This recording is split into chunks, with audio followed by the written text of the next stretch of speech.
It is January the 20th, 2026, and this is the court gallery, I think. How are you guys doing?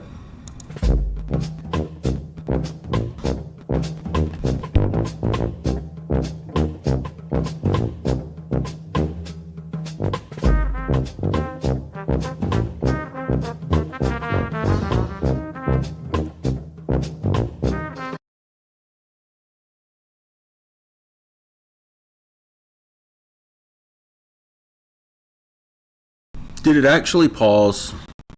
I think it actually paused. Look at that.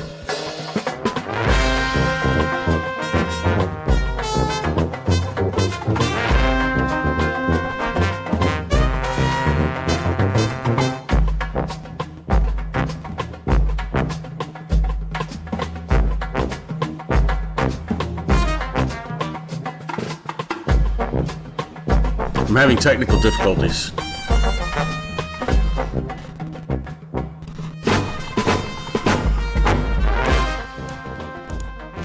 Oh my good Lord, ladies and gentlemen.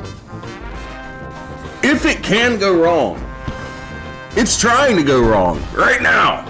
As we try to go live at 8 o'clock at night on a Tuesday in January. But, you know, we are not going to let the gremlins conquer all. We are going to watch Judge Webster and Judge Holmes lay down the law. The first case we have is a really interesting case. It stems from a Facebook sting that all revolves around propane tanks. And nothing can scream Kansas more than Facebook sting revolving around propane tanks. The rest of the evening, that's going to take up most of the time. I got news for you. That's a long case. The rest of the evening, we're going to Austin, Texas, ladies and gentlemen, with Judge Holmes. And she's got some landlords that don't understand what landlording is all about, and she's going to have to explain landlord-tenant law for Austin, Texas to some very, very stubborn people. And it's quite entertaining. Ladies and gentlemen, thank you for joining me this evening. We're getting ready to spin things up. All that and more starts right now.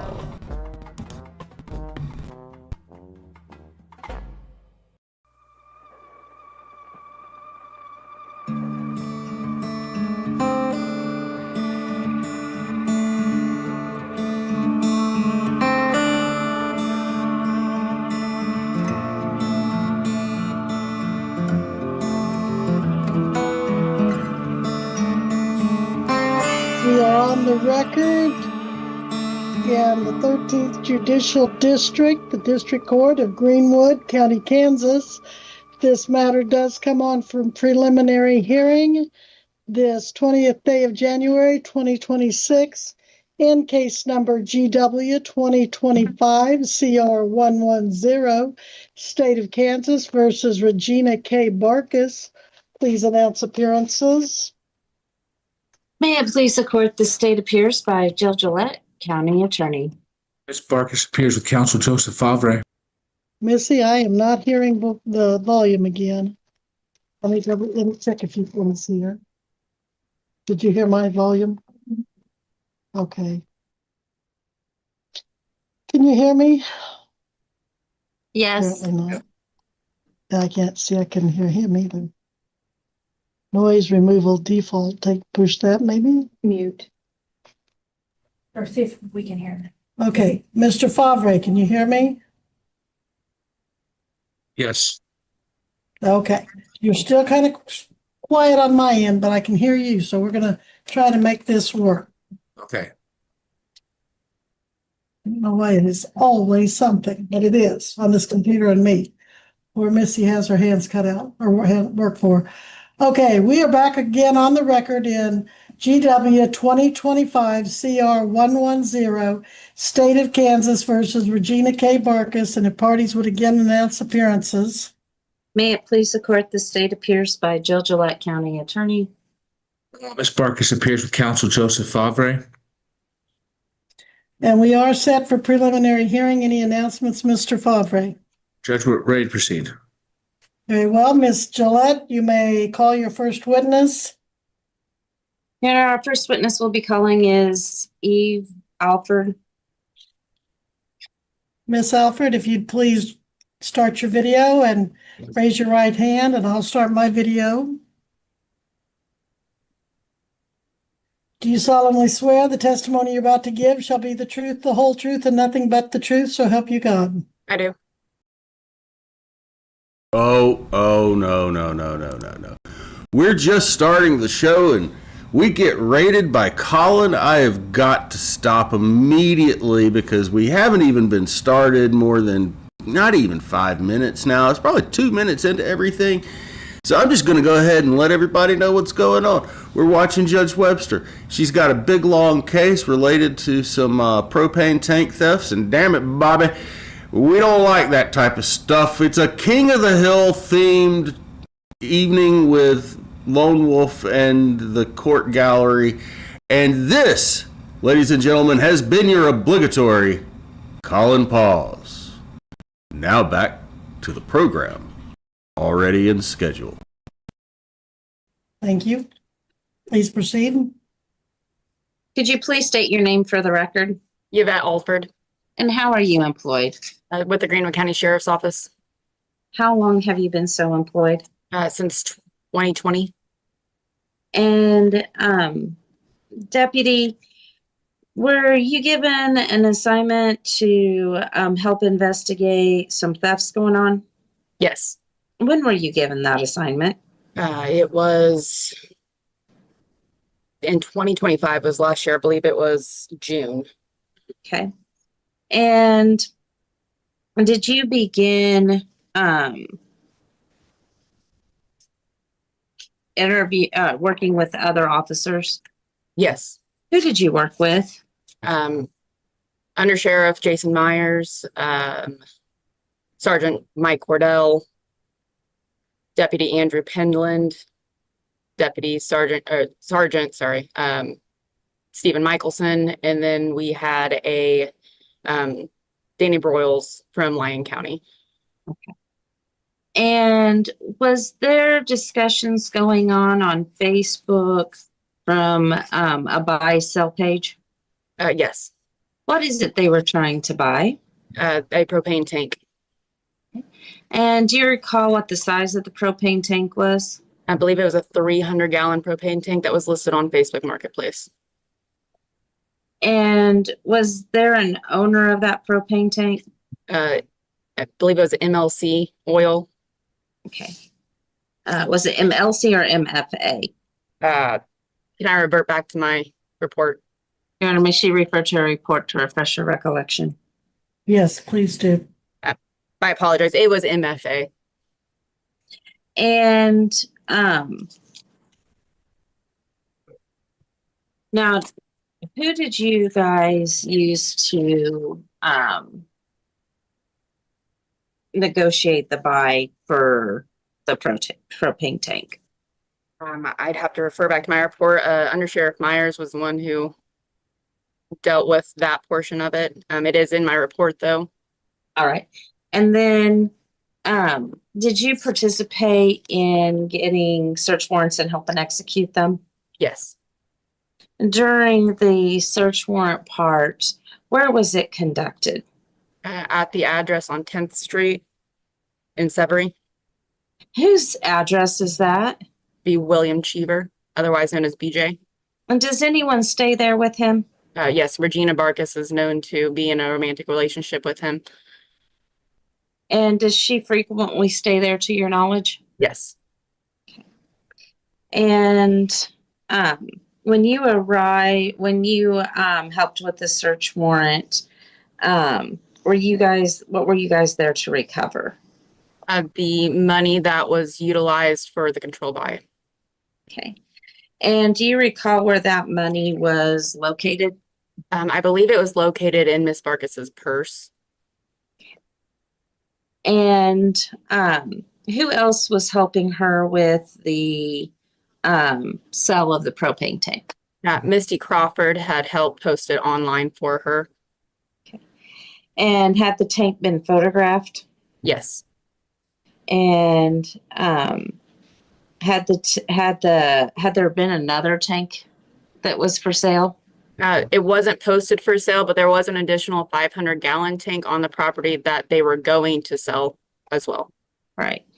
And were there discussions about the 500-gallon tank? There was discussions made during the controlled buy. And was Ms. Barkus engaged in those discussions? I believe she was present during the control buy. She is the one who took the money. And did you help search Mr. BJ Cheever or William Cheever and Ms. Barkus's bedroom that they both slept in? I did. Now, when you helped search that room, was Ms. Barkus, some of Ms. Barkus's property in that room? Yes. And did it appear to be that there were two different sides of the room? Yes. And which side of the bed was she predominantly had her stuff on? It would have been the left side of the bed, closest to the wall, so been the north side of the room. Okay. And now, did Ms. Barkus make any admissions to you? She did not, other than knowing that the property did not belong to her. So she knew that those propane tanks did not belong to her, that she was helping sell. Correct. Your Honor, I will pass this witness to the defense. Mr. Fabre, cross-examination. So Deputy Alfred, let's start from, I guess, the beginning. You were not the one having the conversations on Facebook Marketplace, correct? Correct. Okay. Who was doing that? That was under Sheriff Myers. Okay. So when did you start getting roped into this evaluation? At what point? I was brought into the office right before we went down into Severy to do the control buy and explain the situation. Okay, so let me make sure I understand the timeline correctly. So under Sheriff Myers is having Facebook conversations about a propane tank. And I guess the thought is that he knows or he believes that this propane tank is being stolen. Is that right? To that's my knowledge, yes. Okay. And so he brings you in to go to work on a control buy with the people who are trying to sell this propane tank. Is that right? Yes. Yes. Okay. And at this point, there's no warrant. You guys are just doing some investigatory work. Is that right? Yes. Okay. So the people who were talking online, do you know if it was Miss Crawford, Miss Barkus, or Mr. Cheever? I believe it was Miss Crawford that it was being. The messages were back and forth from. I can't confirm that completely. Like I said, I wasn't the one. You weren't there. Okay. So then you get brought in. Now, what's your job in this control buy? Are you acting as the buyer? Are you acting as a witness? What are you doing? I was waiting off at a different location while the control buy was happening.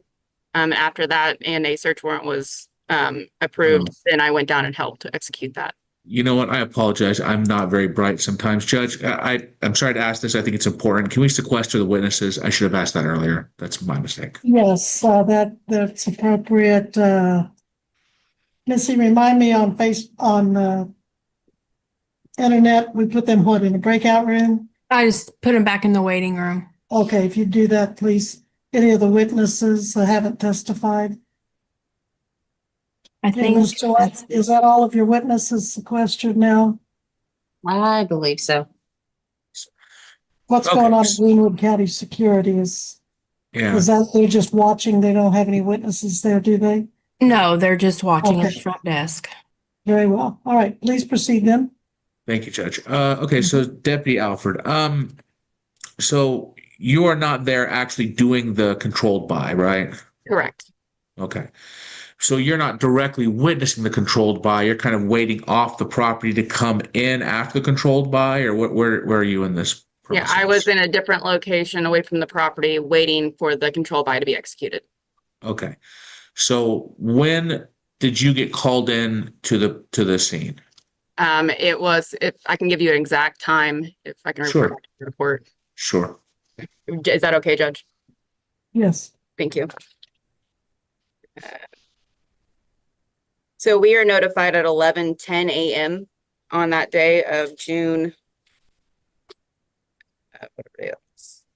19th. We were notified at 11:10 that Broyles had left the residence, and then a search warrant was typed out and was sent over for approval, which at that time it was approved at approximately 12:49 is when we went in and did the execution of that at the residence. Okay, so you went in at 12:49 Correct. on, you said June 19th? Yes. Okay. Hold on. Yeah, today at June 19th. So you didn't actually go in until after the warrant was approved. The warrant was based on the information from the controlled by, and the warrant that you're there to execute is for, I think you testified to proceeds from the sale of the tank. Is that what you're there for? Proceeds for the sale of the tank and then for the stolen property. For the stolen property, meaning the tanks themselves? Yes. Okay, so for the tanks and for the proceeds from the sales of the tanks. And the warrant, were you the one that applied for and got the warrant, or was that a different officer? That was Sergeant Mike Cordell. Sergeant Cordell, okay. So, okay. And the warrant was for which address? 18. Apologize. It's okay. The 1687 10th Street in Severy, Kansas. The warrant was for 1687. What was it, 10th Street? 10th Street, yes, in Severy. Gotcha. And that's the property of Mr. Cheever or Miss Barkis? That would be Mr. Cheever. Mr. Cheever. Okay. And that's where the controlled buy was happening too, or was it some other property? That was where the control buy was happening as well, yes. 1687 10th Street. That's Cheever's property. Okay. Okay. And then so you come onto the scene, and when you come onto the scene, where do you start your work? I secured the back door Of the house? of the house, yes. Okay. Where they I think Sergeant Cordell and Deputy Penland Okay. made the knock and advised whether we were there for a search warrant and then secured the residence inside. Okay. Did you do anything besides secure the back door? After I secured the back door, I went into the residence to help with the search warrant. Okay. What parts of the searching did you do? I did the downstairs area, but I didn't find anything of substantial. Okay. So you weren't the one that actually found any substances, any illegal substances that were previously testified to, right? No, that was found by Sergeant Cordell, which at that point a second warrant was applied for. Gotcha. And you were also not the one that found the proceeds in Miss Barkis's purse, allegedly? I don't believe, no.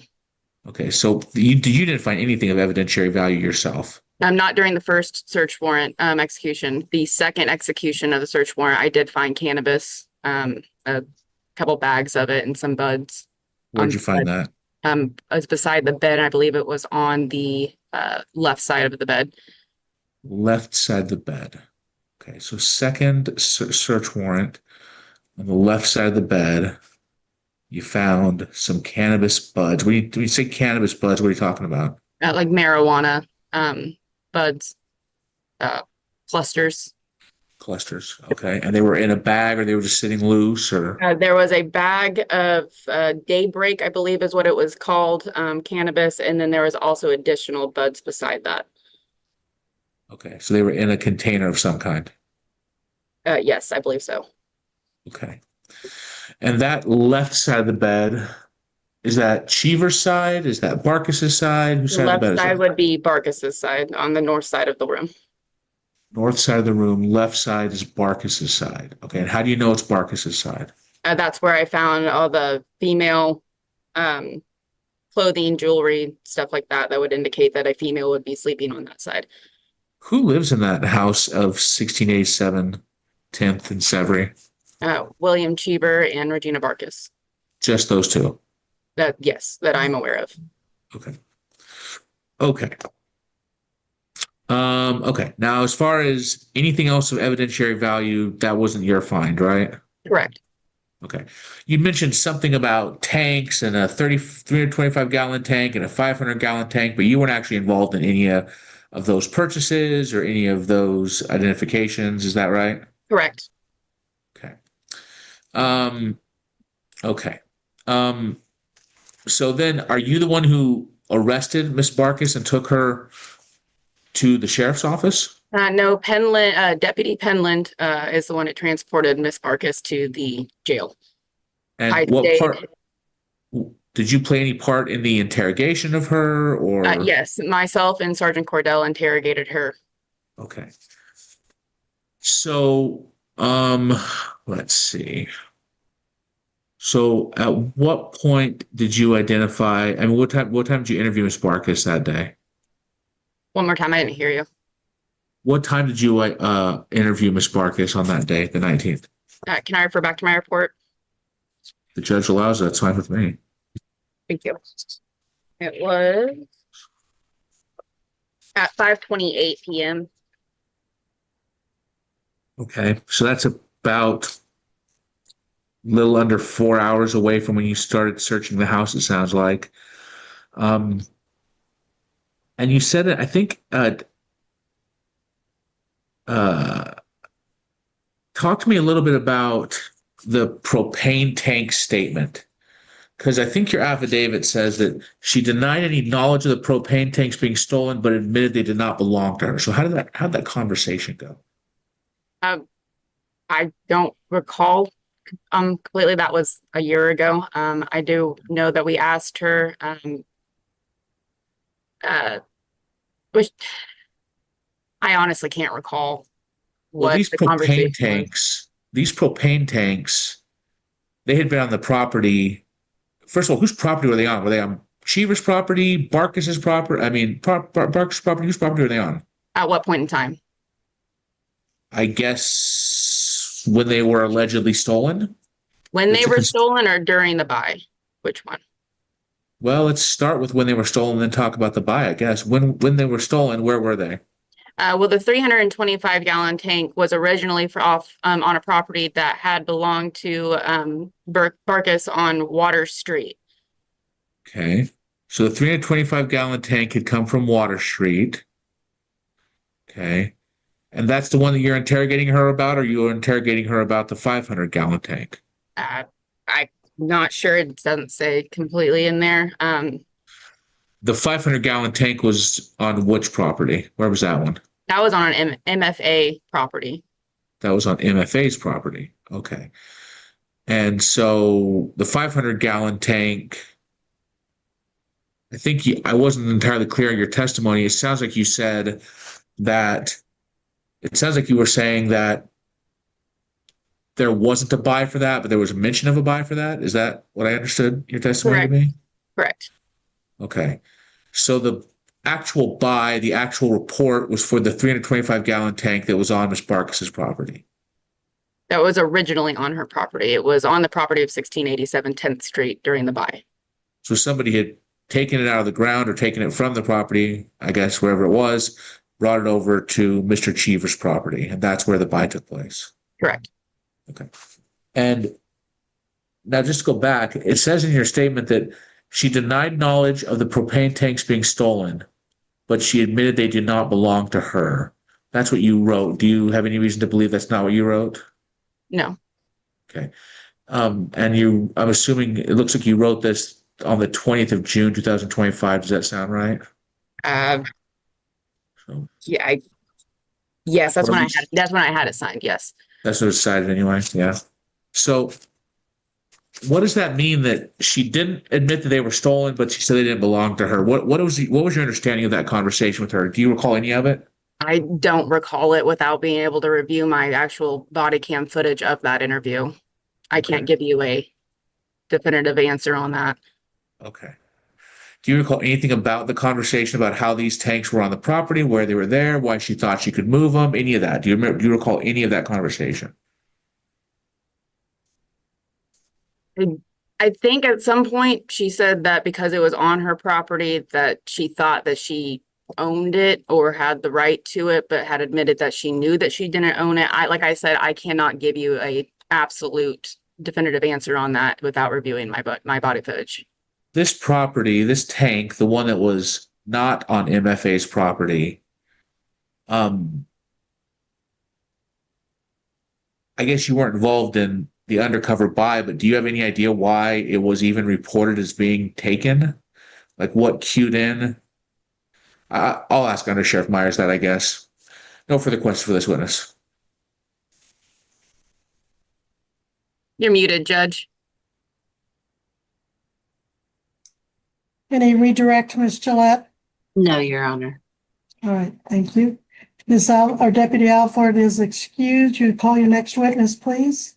Your Honor, I'm going to go to Sergeant Cordell because he is at training. We want to get him back in class. All right. Can we get him? There he is. Sergeant Cordell, start. Please raise your right hand, sir. Solemnly swear to tell the truth, the whole truth, and nothing but the truth, so help you God. Yes, ma'am. Thank you. Please proceed, Ms. Gillette. Sergeant, could you please state your full name for the record? Sergeant Mike Cordell, And how are you employed? Patrol Sergeant Canine Handler with the Greenwood County Sheriff's Office. And how long have you been so employed? I've been with Greenwood County Sheriff's Office since 2016, And what's your total law enforcement experience? just under 22 years. Were you involved in search warrants and controlled buys on June 18th of 2025? Yes. Now,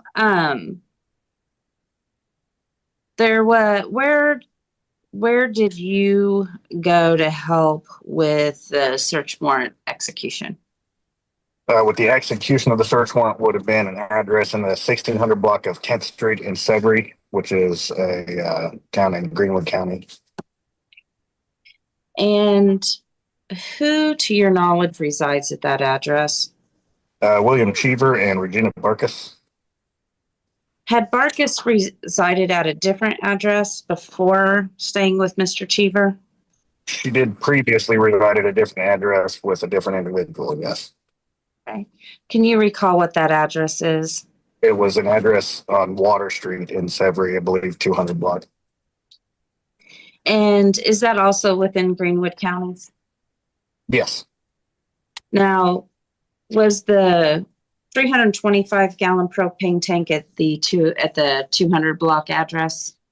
My understanding is that's where it had been located when it was being utilized for service, and that it was subsequently relocated by Ms. Barkus to the address on 10th Street.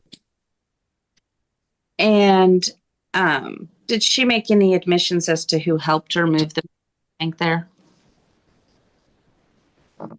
I would hesitate to say for certain, but my recollection is that she stated that William Cheever helped her. But again, that's just my recollection. I could be wrong. Do you have any evidence that could help refresh your recollection, Deputy or Sergeant? I could review my report. I'm not sure if I listed that detail in there. If you'd like me to review it. It's up to Ms. Gillette. If it will refresh your recollection. Please do.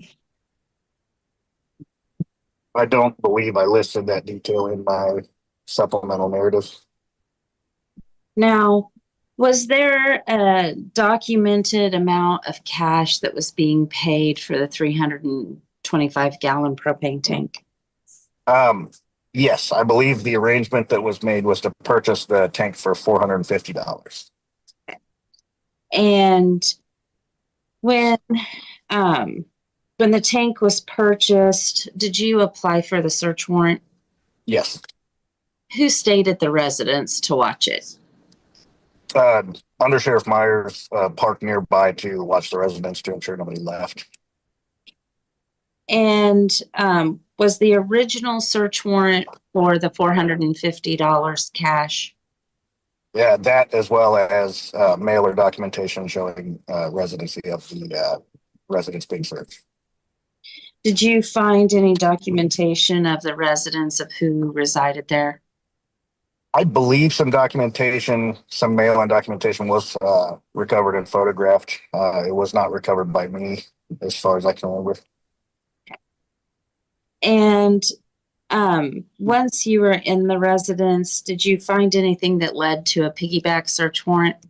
Yes. So as you go into the bedroom that was identified as belonging to Cheever and Barkus, the bed would be to the left, and there was a dresser on the right side. In the top drawer of that dresser with some women's clothing was a cut straw section with a white residue, which appeared to be consistent with methamphetamine.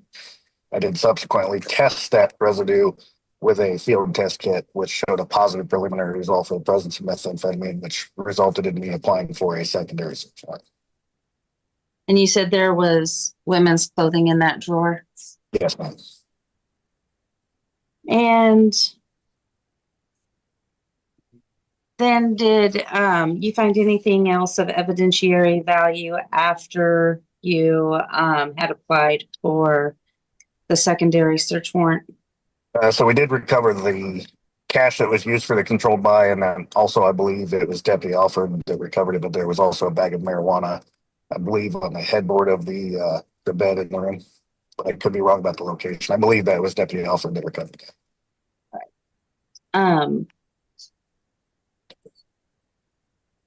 Where was the broken glass pipe found?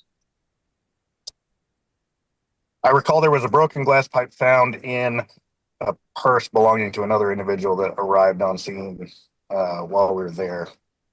I don't recall if we recovered it anywhere else.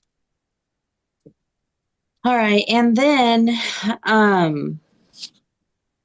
did Ms. Barkus make any admissions to you and Deputy Alford regarding the tanks that were there being sold? Yes, she did acknowledge that the tank did not belong to her.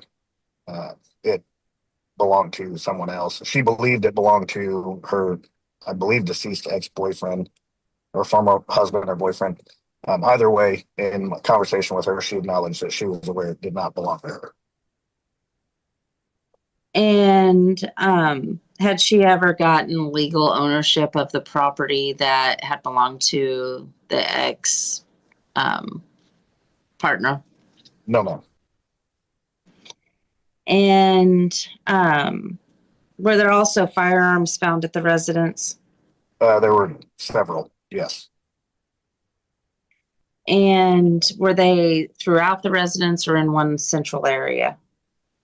They were throughout the residence. Some were located in a room adjacent to the bedroom that was occupied by Barkus and Cheever in the upstairs of the residence. There were some located downstairs as well.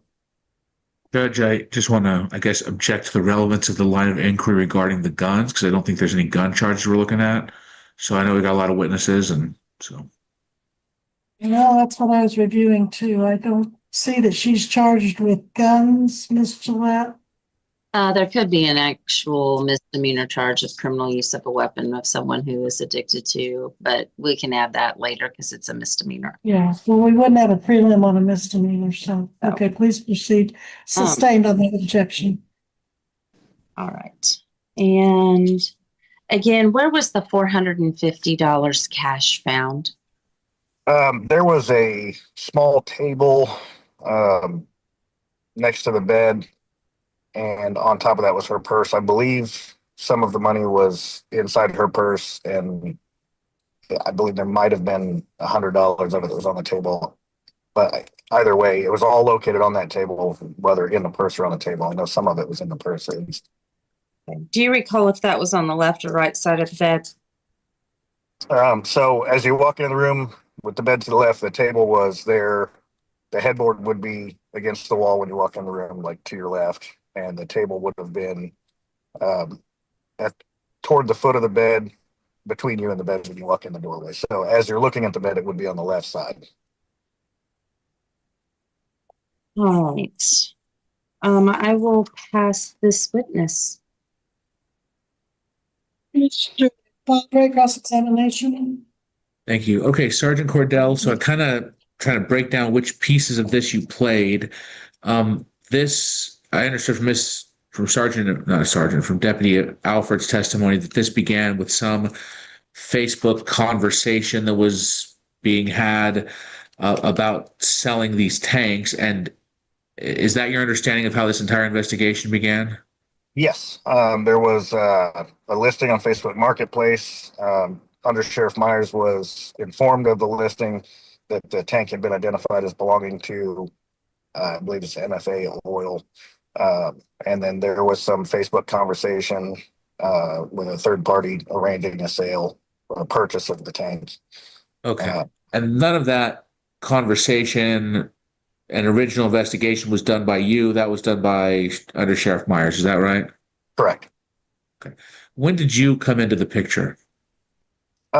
Once the sale had been arranged, and we had somebody coming to conduct the controlled buy, I met up in a staging area north of Severy and waited for the controlled buy to occur. And then I typed the search warrant based on that information, applied for and was granted a search warrant, and then went to the residence with Sergeant Michelson and Deputy Alfred and Deputy Penland to. So you and Alfred were in the staging area waiting for the controlled buy to happen, right?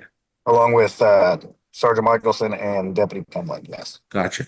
And none of you set up the controlled buy. You weren't involved in that process. You were just staged there to go in once the controlled buy occurred. Correct. Okay. And then once you went in, once the controlled buy occurred, and I think Deputy Alfred had testified that she was called in around 11:10 in the morning. She came in at around 12:49. Is that roughly what you recall as well, as far as the timeline goes? She keeps better time tracking than I do. I don't recall what time I arrived there. She also mentioned the 19th, which was a Thursday, and you said the 18th. So I want to be clear on this. What day did this occur? I could be wrong on the date. I believed it was the 19th. I'm sorry, I believed it was the 18th, but it could have been the 19th. I know I typed in my supplement the 18th, but that may have been the report date shows us the 19th. So I believe that was probably just a typographical error on my part. Okay. So you think it's probably the 19th then now, is what you're saying? It was either the 18th or 19th. Actually, correction. The reason I said the 18th is because that was when the Facebook conversation was initiated. And when I was notified of it, the 19th is when the control buy occurred. So it is listed properly in my supplement. I just testified incorrectly because I saw the date of the 18th when I was reviewing and preparing for this. I understand. Okay, so now you come into the property around the same time as Michelson, Penland, and Alfred. And what are you doing what's your part of the search? Where are you searching? So I carried with me the search warrant to serve, made contact at the front door. I went upstairs with Under Sheriff Myers and Deputy Alfred remained in the downstairs portion searching. So my initial portion of the search was the bedroom occupied by Barkus and Cheever. Okay, and you're there to look for, and I think Deputy Alfred said that they were looking for the tanks. Two, I guess. Was the warrant for 2 tanks or 1 tank? Without reviewing the search warrant, I couldn't say. Who drew up the original search warrant? Was it you or was it somebody else? I did. Okay. It would have been for the 325-gallon propane tank. The currency that was documented and used for the control buy, as well as mail or documents indicating residency. I don't recall if I put the 500-gallon tank in the original search warrant or not. Okay. And because I think Deputy Alfred's testimony was, and I don't want to mischaracterize it, that there was definitely a controlled buy set up for the 325-gallon tank, but not necessarily the 500-gallon tank, but the 500-gallon tank was maybe mentioned during the conversation in the controlled buy, but the main item was the 325-gallon tank. Yes, that's the one that we had photographs of and that was being sold on Marketplace. So that is the one that we initially went there for. Gotcha. And just to be clear on that one, that's the one that I understand was on Miss Barkis's property originally on Water and then was moved over to the Cheever property on 10th Street. Does that sound right? Yes. Okay. And I was unclear, but it sounds like there's no clear explanation as to who moved the tank or when it moved over to the Cheever property. Is that your recollection? I know Miss Barkis was involved in moving it, and I believe that Mr. Cheever helped her move it. But I do know that she stated that she had it moved from that property to the property on 10th. Okay, so you're saying that Miss Barkis told you in an interview, I'm assuming later at the police station, at the sheriff's office, that she told you that she moved that tank. Yes. Well, she had somebody help her move it, yes. Okay.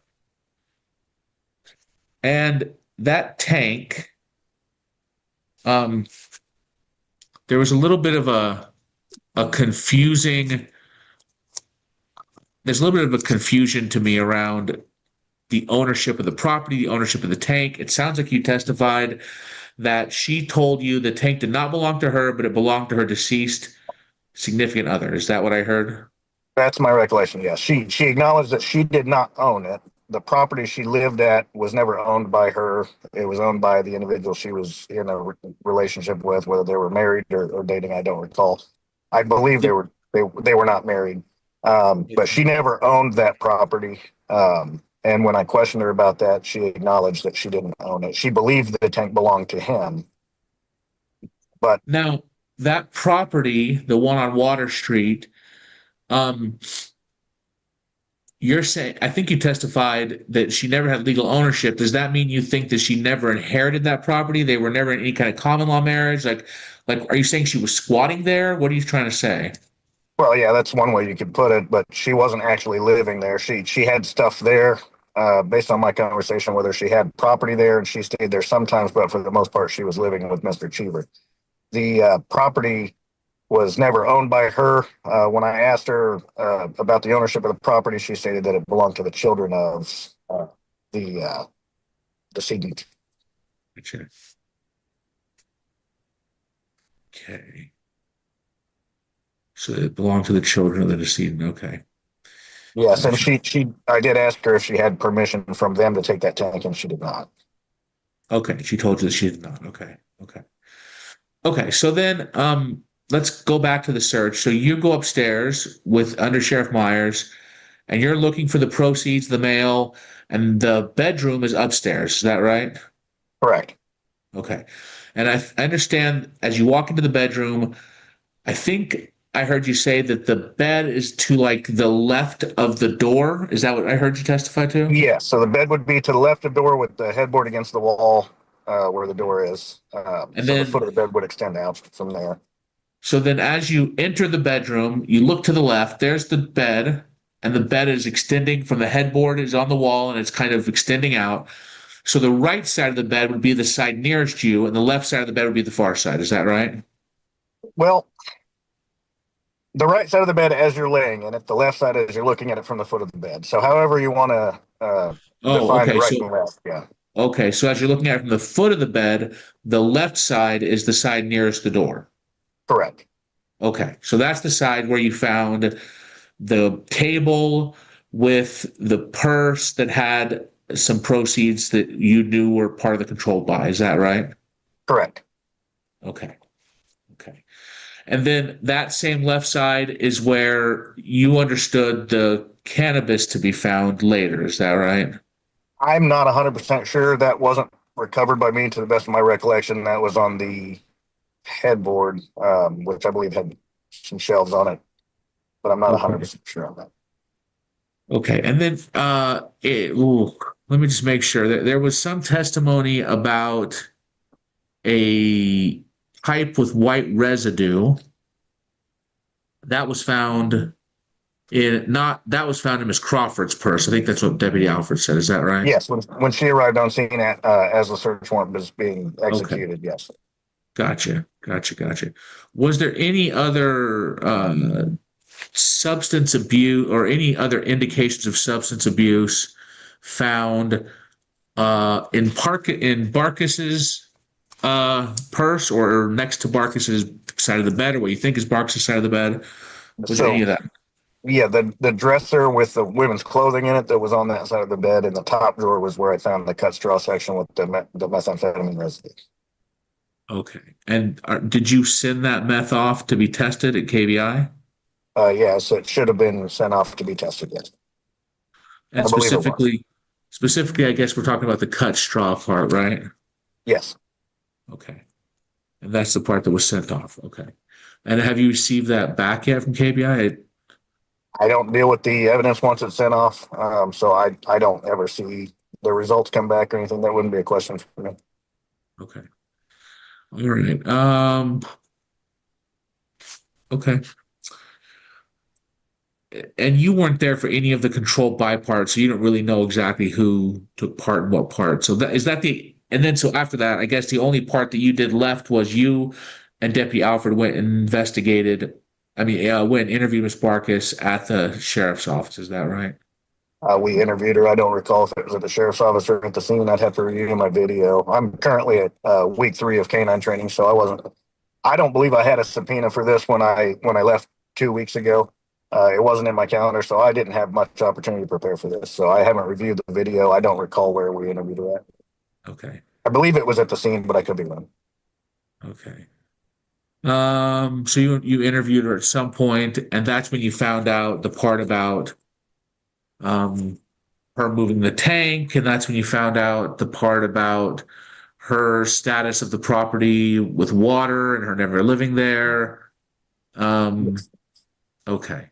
It sounds to me from Deputy Alfred that she seemed to be saying that she denied the tank was stolen, but she also said they did not belong to her, which I took to mean, based on our conversation, that she felt like the property on water was hers to access and able to use, and that's why she thought she could assist in facilitating this tank sale. Is that basically your recollection?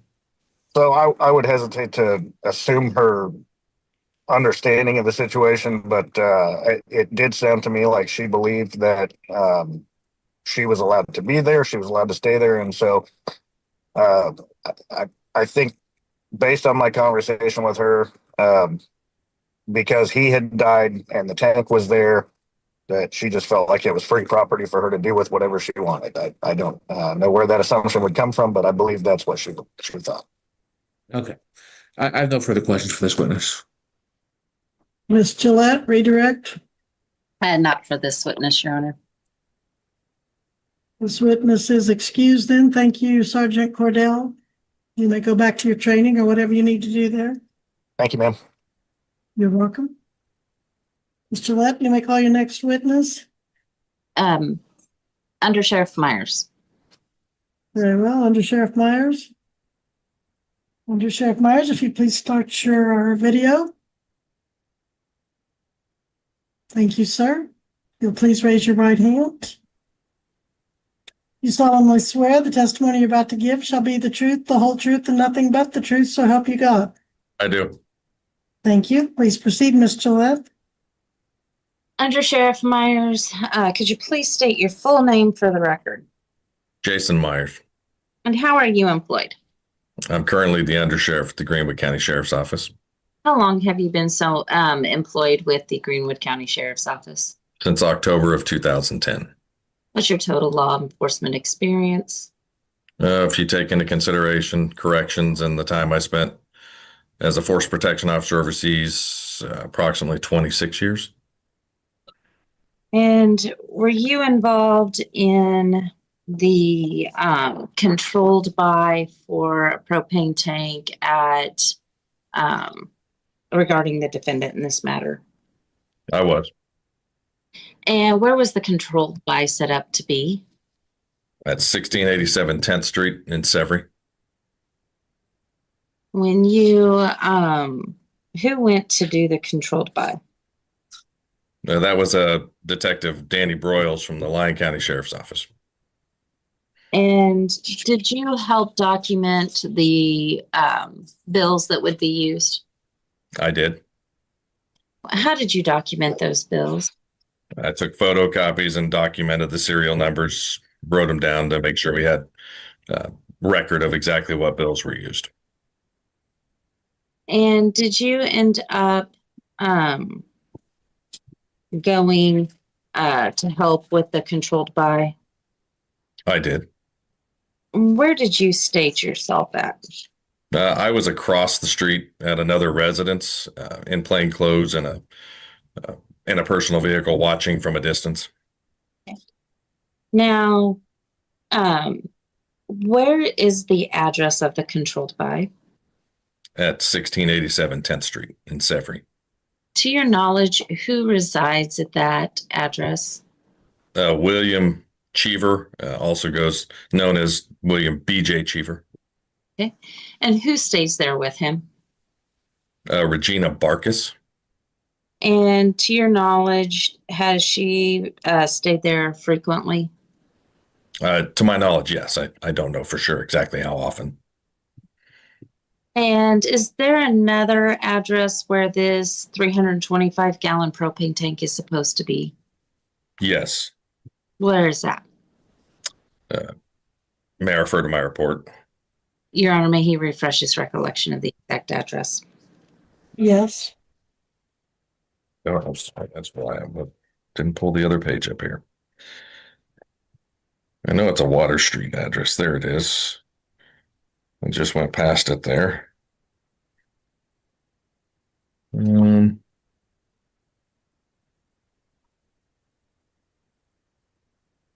208 West Water Street in Sefri. And at 208 Water Street, who is the owner of that property? It was known, the last known owner that I knew of was a Charles Rogers. And he's deceased? Correct. Has anyone transferred that property into their own names? I don't know. I'm not aware of that. And who was using Sergeant Broyles' Facebook to try to arrange a sale of the stolen property? It wasn't Sergeant Broyles' Facebook. Oh, whose Facebook was it? It was a local resident by the name of Jared Seeley. Okay. And who was using that account to communicate with the individuals to arrange a sale? No, we were communicating with Jared Seeley, telling him what to put on there, so it wasn't connected directly to the sheriff's office. And was that going through you? Myself and Sheriff Heath Samuels. Did you provide the money to Sergeant Broyles to go up and buy the tank? I did. Did you provide him with a recorder? I did. Was there a recording of the exchange? There was. Who was participating in selling the 325-gallon tank? The original person who had posted it on Facebook was a Misty Crawford. Sergeant Broyles, after he briefed me on what occurred during the buy, it was Mr. Cheever and Miss Barkis, and that he said he gave the cash to Miss Barkis. Okay. And did Miss Cheever and Ms. Barkis both converse about a 500-gallon propane tank on the property? To my understanding, yes, that Mr. Broyles has stated there was another one there, and there was conversation about it. Now, what date was it that you began talking about the propane tanks or the exchanges started? On Wednesday, June 18th of 2025. When was the arrangements made to come get the propane tank? On Thursday, June 19th of 2025. Originally, it was set up for 9 a.m. Miss Crawford had responded back to Mr. Seeley and said, hey, they needed to change the time, and asked if they could change it to 11 a.m. And were you able to verify that the currency was taken in the house? Yes. And were you able to verify that it was in fact the same currency that was recovered from within the house? Yes. And did you help with talking with the victim, the alleged victim in this matter? Mr. Jared Walters from MFA, yes. And were these propane tanks marked? They were. And what kind of markings were on them?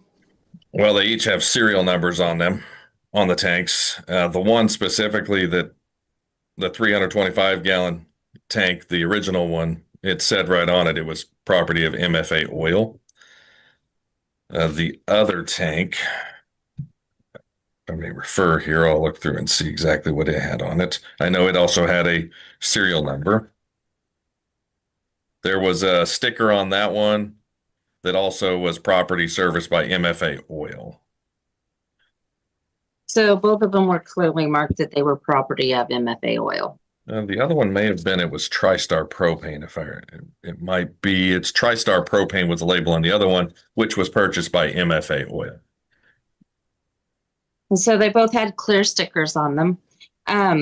When did you recover the 500 gallon propane tank as well? Yes, we did. Did you remain where you were to be able to observe the property, make sure no one came and went during the time that you were applying for the search warrant? To the best of my ability, yes. And you're sitting across the street watching the property? Right, from the south of the residence. And then did you assist in executing the search warrant? I did. What did you do during the search warrant? My main part of the search warrant was helping clear the outbuilding, search the area to make sure there's nobody else hidden on the property. Okay. And did the other individuals arrive at the property during the time that the search warrant was being completed? Which other individuals are you referring to? Misty Crawford and Zach Cheever. Yes, they did. And was Miss Crawford taken into custody at that time? She was. And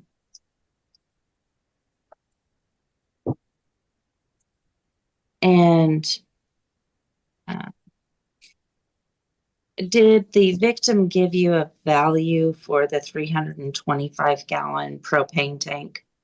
Yes. How much is the value? He said it was approximately $3,500, $3,500 for the 325 gallon. How much was the value for the 500 gallon tank? Approximately $5,000. Your Honor, I will pass this witness to the defense. Mr. Fabre?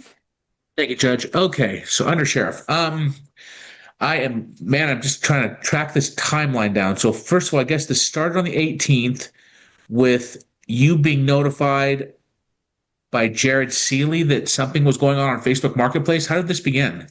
No, I was not contacted by Jared Seeley. I was contacted by someone who stated they worked for MFA Oil, had left, and that they had reached out to their boss, which is Jared Walters. And then he called me to tell me the information about this being the propane tank that belonged to them. Sorry, can you run that by more? You were contacted by somebody who said they were left. Say that one more time. They used to work for MFA Oil. Uh-huh. They had seen this posted on Facebook. They had contacted Mr. Walters to let him know one of their propane tanks was posted. And they gave him my phone number. He called me, Mr. Walters did, to tell me more about the propane tank. Gotcha. So you initially started this based on a call from Mr. Walters, who was notified by one of the former MFA employees that this tank is on Facebook Marketplace. Okay. And Mr. Walters, I guess, told you that the tank was legally theirs. Is that right? Correct. Did he provide you with any ownership paperwork of that tank? No, he says on it that it's TriStar Propane and that it was supposed to be left at that 208 West Water Street address in Sevry. That the tank was only a leased tank, not a property tank that was purchased by somebody else in the past.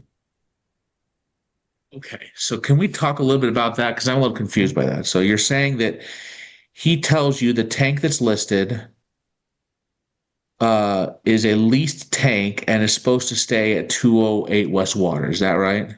Correct. And so then did he provide you with a copy of the lease showing that they had a lease agreement with this tank? Not at that time. He told me the actual lease was not even with Mr. Rogers, who was the last known resident, that last leased was leased to a Lee Vassar who no longer lived there and had moved away. And that the last time they actually had anything delivered to that tank was, I believe, in 2019. Okay, so this was a tank that MFA Oil was not even providing services for anymore. It was a kind of an abandoned tank. Not an abandoned tank. They lease the tank out and it goes to a property. Like they can lease a tank out. That tank is leased by an owner. And unless they remove it from the property, it's just there until the next person comes in, wants to start getting propane, and they can get it from MFA Oil or whoever they choose to. So they leased the tank to what was the guy's name? Vassar? What's his first name? Lee Vassar. Lee Vassar. And Lee Vassar was the person who owned that 208 water property prior to Charles Rogers. Is that right? Had lived. I don't know for sure if they owned it, but they had lived there prior to that. And Lee Vassar's the one who signed the lease agreement with MFA Oil for this tank. As far as I understand, yes. And you got a copy of that lease agreement, right? I don't have a copy of a lease agreement. So Mr. Walters never gave you a copy of the lease agreement? No, they stated it was their property and it showed that it belonged to their company, which we know TriStar was purchased by MFA Oil several years back. So you know that tank belonged to MFA because there's a sticker on the side of it? Correct. And they stated that it's in their inventory, that it still belongs to the company. But they showed you that. They showed you like, hey, here's our inventory list. Here's the tank. It's on our inventory list. Like they didn't just come to you and say, hey, we've got a tank there. And you said, well, it's got an MFA sticker, so it must be yours. Like that's not what happened, right? Well, actually, yeah, it's their tank that states on it, it's property of them, that they own the tank and that it has in their stuff. They have a list showing that tank is supposed to be there, along with the other tank that was supposed to be at another location on their lot, which is north of that residence. So I'm just confused when you say in their stuff. What stuff of theirs did you see? What stuff of theirs did Mr. Walters provide you with? Your Honor, that person is here to testify and will be one of the next witnesses. I know, but this is part of the investigation work, and I'm trying to get a hold of what investigation work Deputy Undersheriff Myers did. I apologize. I'm going to allow it. Go ahead, Mr. Favre. Objection overruled. So what did they show you? Did they show you anything, or did they just say, hey, there's a tank out there that's ours? Is that all they did? I didn't ask them, sir. I mean, Their company, I believe that they were being reputable. They're a reputable company. They told us the property belongs to them. It was marked with their property on it. It's their property as far as we looked at. I didn't try to ask them for the actual lease agreement. Yeah. So how do you know about Lee Vassar then, or Charles Rogers? How'd you come to those details? Well, I've lived in that area for a long time. I've worked here for 15 years. I know a lot of the people that have been in and out of that place. And I know Lee Vassar used to live there. He told me that Lee Vassar, Mr. Walters did, Lee Vassar was the last known person who leased the tank at that property. Gotcha. And so this is based on your personal knowledge of Severy. So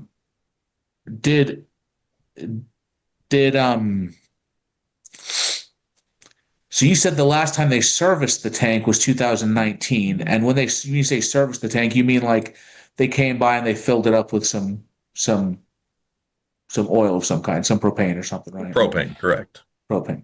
Okay. So they gave some propane in 2019. Did they say if that was to Rogers? Was it to Barkus? Was it to Vassar? Did they say who that was to? Lee Vassar was the last person. That's what he stated. That was the last person that leased it that would have had services that were provided to him. Okay. They didn't say when it was done. Okay. Okay. So 2019. Okay. All right. So that's thank you for that. So and this tank was leased to 208 West Water.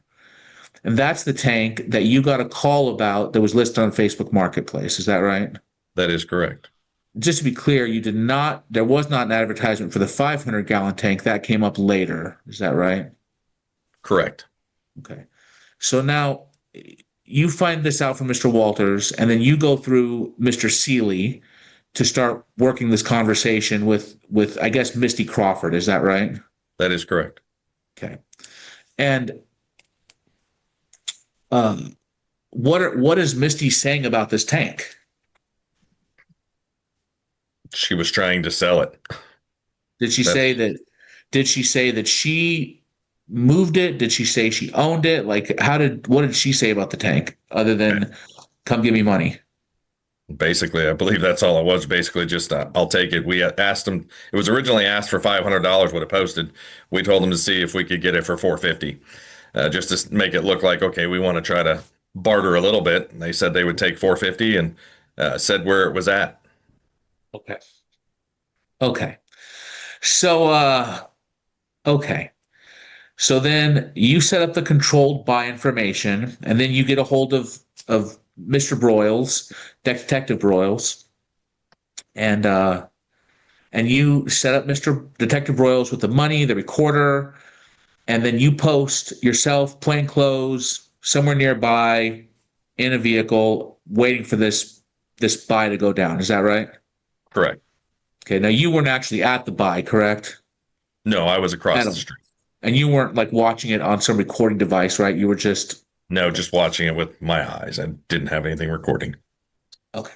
And so then you got on the scene, and we've already heard testimony that the other officers who were staged farther away, Sergeant Cordell and Detective Alford and Pinland and Michelson, were called on the scene around 12:49, according to Alfred's notes. That sounds about right to Sergeant Cordell. Does that sound about right to you as well? About around 12:49, they all showed up on the scene. Correct. Were you there before them, after them, around the same time? No, I was there after they got there. I still stayed in my position where I watched. Gotcha. And you were there, you said, to secure the scene. Did you actually do any investigative work yourself? More than anything, I just helped search the outbuildings and make sure there was nothing else, nobody out there. But I did look into what I'd already been told about the other propane tank, the 500-gallon tank. Right. And did you, in any part of your investigation, do any interrogation of either Miss Barkis, Miss Crawford, Mr. Cheever, or the other Mr. Cheever? Just Miss Crawford. Just Miss Crawford. And when you interrogated Miss Crawford, what did she say about the tank and how it came to be on that address on 10th Street? She told me that Miss Barkis asked her to post it for her because they had originally posted another one of she and Zach Cheever's propane tanks. They had posted one. She asked if she could post this one for her and said that it was Chuck's propane tank and that it came with the house when he passed away. Chuck being Charles Rogers. Correct. Okay. So Crawford was asked by Barkis to post the propane tank. Okay. And the propane tank was Chuck's. But she didn't say anything about how it ended up moving from the Water Street address to the 10th Street address. I don't believe so, no. Okay. And then you found both tanks, the 500-gallon one and the 325-gallon one, on Cheever's property, the 10th Street address, right? That is correct. Okay. And the 325-gallon one, that one was the one that was on the address of Water, where Miss Barkis was staying, and that was lived in by Mr. Rogers, although it sounds like you're not sure that he's the owner. So just to be clear, I guess, on that, it sounds like you're saying that the propane tank that I'm sorry, I'm kind of rambling a little bit. Give me a second here. I'm sorry.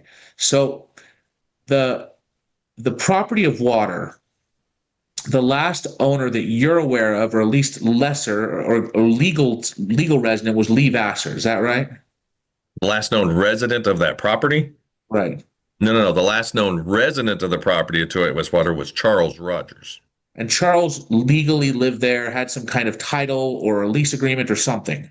He did. I believe he actually owned that, and there used to be a trailer house. We worked other cases where we had to deal with going to the house back when Charles lived there. And there used to be a trailer house next to that that he also owned, I believe. Okay. And then, but was Miss Barkis married to Mr. Rogers? Were they common law? What were they? I believe they used to be married or common law married. I honestly don't know for sure if they were legally married through the courts. I've always known her as a Regina Barkis and him as Charles Rogers. What I would like to know is, what I'm trying to figure out is,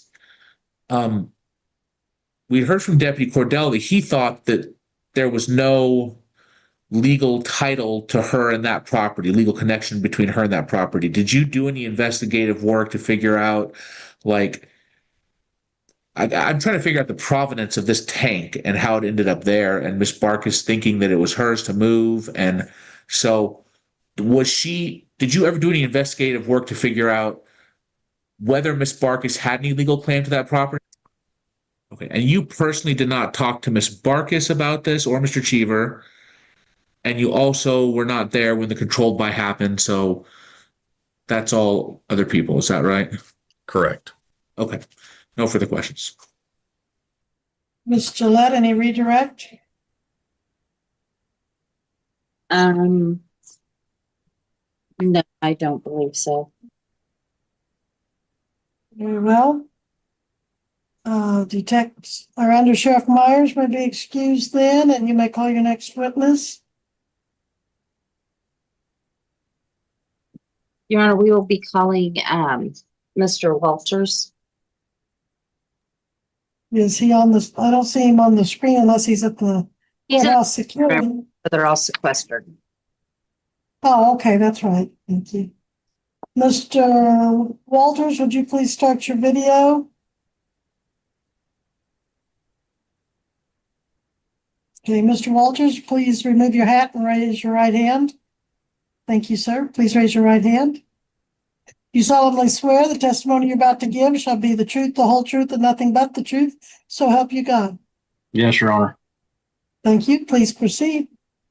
Could you please state your name for the record? Jared Walters. And Mr. Walters, how are you employed? I am the manager, BPLP manager of MFA Oil in Chinook, Kansas and Garnett, Kansas. And is it your job to maintain the inventory that would cover Severy, Kansas? Yes, ma'am. And are you the individual that would keep and maintain those records? Yes, ma'am. And did it come to your attention that there were propane tanks being sold on Facebook Marketplace? Yes. Did you recognize those propane tanks? Yes. How do you recognize those propane tanks? It had property of MFA Oil sticker on the side of it. Now, since you help maintain the property list for the area, were you able to match the serial numbers for those propane tanks to your inventory? Yes, ma'am. And those propane tanks, where was the 325-gallon propane tank supposed to be? Is it all right if I refer to my notes here? May he If refer? that would refresh your memory, yes. Should have been at 208 West Water Street, Severy, Kansas. And did you have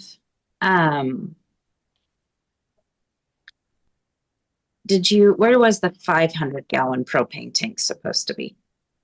1488 20th Street. Who owns 1488? What was that address? 1488 20th Street. Who owns 1488 20th Street? I don't think that's the right address. I apologize. Okay. I have two tanks in Severy, and that is not the correct address. Okay. Where's The other the one doesn't have an actual address. It's the south side of 15th Street in Severy, Kansas. who And that is That is our property. MFA Oil owns that property. All right. And did anyone have permission to remove the 500-gallon tank from the 15th Street address? No, ma'am. And did you give anyone permission to remove the 325-gallon propane tank from No, ma'am. water? What is the value of the 325-gallon propane tank? What was that? Apologize. What was the value of the 325-gallon propane tank? Looking at my list right here, $2,500. Okay. And how much was the 500-gallon propane tank worth? It's going to be $3,500. Now, did you give values to Under Sheriff Myers earlier? I'm not sure if I did or not. I don't recall if I did or not on that. Okay. Is it possible they could be slightly different numbers? Yeah, for sure. And again, so I have two different 500-gallon tanks. One's listed at 3,500. One's listed at 4,200. And that's before that's what I pay for it before I have to add in freight and everything else for those if I was to purchase that. When you have to add in freight, how much does that normally add? $400 to $500. So you're probably looking $5,000 ish for a 500-gallon tank and $3,000 for a 3,200 or 320-gallon tank. And when a tank is leased, is it supposed to stay on the property unless you remove it? Correct. Yes, ma'am. Do you often leave tanks in place and not move them in case there's new owners? Correct. Yes, ma'am. And we don't move them unless we're notified of a change of either somebody selling it or moving away or things like that. So yeah, we will wait for a new owner. If somebody lived there and the tank was there previously and they move away, we will leave a tank there until the new owners move in. And if the new owners move in and contact you, what do you do if they want propane service? We have them sign a lease agreement on that, and also do by law we are required to do come in and do a leak check and things like that. And has anyone contacted you since the death of the previous owner? No. And on the 500-gallon tank, had anyone leased it or asked for it to be moved? No. According to my records that we keep, that tank was supposed to be on our lot in Severy. And you didn't give Ms. Barkus or Mr. Cheever permission to move it to 1687.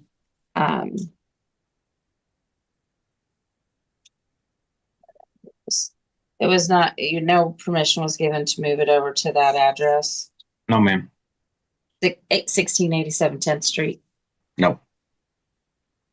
And do you give anyone permission to sell that propane tank? No. All right. I will pass this witness to the defense. Mr. Favre. Thank you. Okay, Mr. Walters. So let's talk a little bit about these tanks. I guess let's start with the 500-gallon tank. Who's the owner of the 500-gallon tank? MFA Oil is. Okay, and that is something that you have placed it on a property. You didn't give a exact address, but you said the south side of 15th in Severy. It's a property that we own in Severy, Kansas. It has a sign on it. It previously had a sign on it that said property of MFA Oil. Gotcha. Contact number. So that 500-gallon tank was sitting not in the ground, but on the ground, right? Mm-hmm. Okay, at 500 at the south side of 15th Street, Severy, which is a property MFA Oil owns. Okay. And so the tank is owned directly by MFA. There's no lease, and the land is owned by MFA as well, right? Correct. Okay. So let's go to the more complicated one.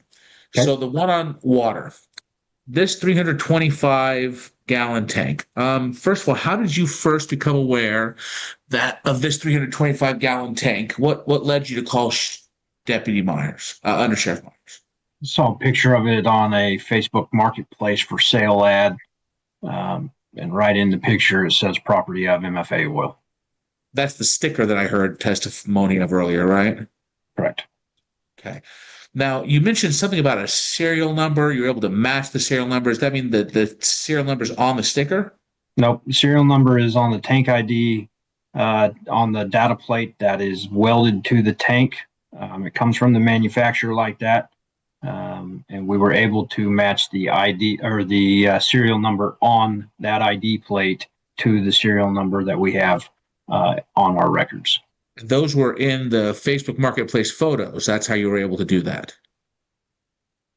I believe so, actually. I don't recall if the actual pictures were, or if the actual serial number was in the picture or not.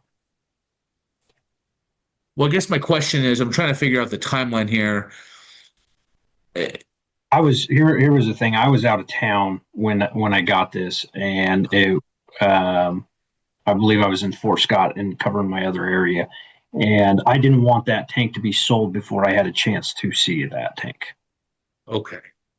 So you were not able to exactly confirm that was your tank, meaning matching the serial number, until after the sheriff's office did their investigation. Is that right? Your Honor, can I look back and see if in my notes to see what I recall on that? Yes, to refresh your recollection, yes. Well, since the post has been removed off of Facebook, I can no longer see that. But as I recall, it's had the picture of the serial number in the posting online, and that's how I figured out where it was, whose it was to begin with. Okay, so you think the serial number was in the posting online? Correct. Okay, and you don't recall if it's a picture? Maybe they wrote it out or something. No, it was a picture. It was in the ad that they had. They had two pictures of it. They had a picture of the tank, and they had a picture underneath the lid where the serial number would be at. Okay, so you recall there being pictures in the Facebook Marketplace ad? Correct. Okay, so then you said you were on the road, but did you go through at that point on the road and match up that ID with your inventory to make sure it was one of yours? Correct. Okay. I had an employee do it. Okay. And then when you matched it up to your inventory, what did you show for that tank? Specifically, like when was that tank placed on the property of 208 West Water? I would have to look back at my notes on that. When it was placed, I believe it was 2018 is when it was placed, but it was placed at Ladarius Vassar's residence at 208 West Water Street. Okay, so in 2018, it was placed. I'm not for sure on that date. I can find out for you if you give me 2 seconds. Sure. I would have to pull his file on that to find out exactly what the date was, because there is a lease agreement in there with the previous owner of the property. You do have a lease agreement, though. Correct. And it's somewhere in your files. And to your recollection, it was 2018. I believe so, yes, sir. And that lease agreement was with a Mr. Ladarius, I think you said, or Lee Vassar. Is that right? Yes, sir. Okay. Now, how do these lease agreements of your tanks work? Are they in perpetuity? Are they for a specific term? No, their lifetime is as long as they keep buying gas from us. They're a lifetime lease until either they or myself decide that either we don't no longer want to do business or something like that. And these leases, they're not leases for the property, they're leases with the specific owner of the property, right? So the owner of the property is the one who's leasing with MFA. Correct. Okay. And I think you said after the owner dies or ownership is transferred, that you'll leave the tank there, but that you don't service it until the new owner contacts you and you sign a new lease agreement. Correct. Okay. So the owner who followed, Charles Rogers, did you ever have any contact with him? I do not recall that. Okay.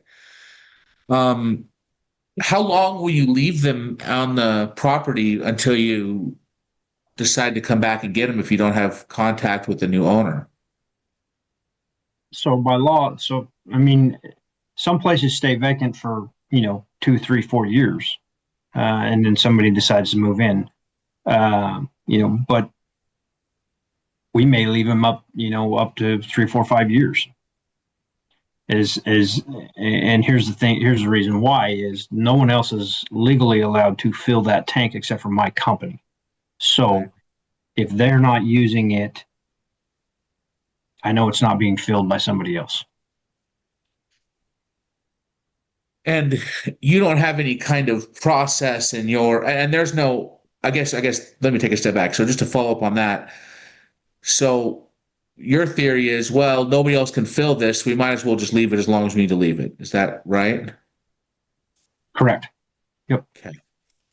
And you don't follow up with the property owner and say, hey, you haven't filled in a while. What are you going to do with the tank? Not when they're a call-in customer. So if they're a call-in customer, they reach out to me. I don't reach out to them. Okay. So you did, and let me ask you just a blunt question. Did you even know that Lee Vassar had left that property and that Charles Rogers had taken it over? Did you have any idea? No, I had heard that he had passed away. But again, I hadn't heard from a new owner. So I had no idea who had moved in, who had bought it. I don't know. And you never met Charles Rogers, right? Not that I can recall. And you never met Miss Barkis, who was there on the property after Mr. Rogers, right? No. Okay. I may have asked this and I missed it. You said you do have a lease agreement. Did you ever provide that to the Greenwood County Sheriff's Office? I didn't have to. I had ownership papers showing the serial number on both of those tanks. Okay, so you provided them with ownership papers. Correct. When did you do that? I believe at the time that we picked them up. No, actually, he talking to the sheriff on the phone. I had him. I didn't know at first that there was a 500-gallon tank there. So when they went in to buy the 300-gallon tank, I was informed that there was another one of our tanks that was taken off another lot. So he asked me, is this your tank as well? He provided me with the serial number.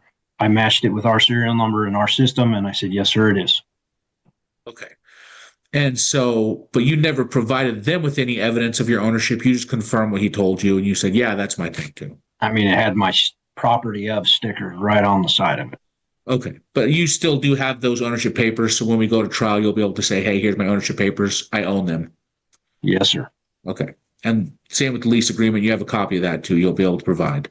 I believe so. I would have to look in the file, but I believe so. Yes, sir. Okay. Okay. No further questions for this witness. Any redirect, Ms. Gillette?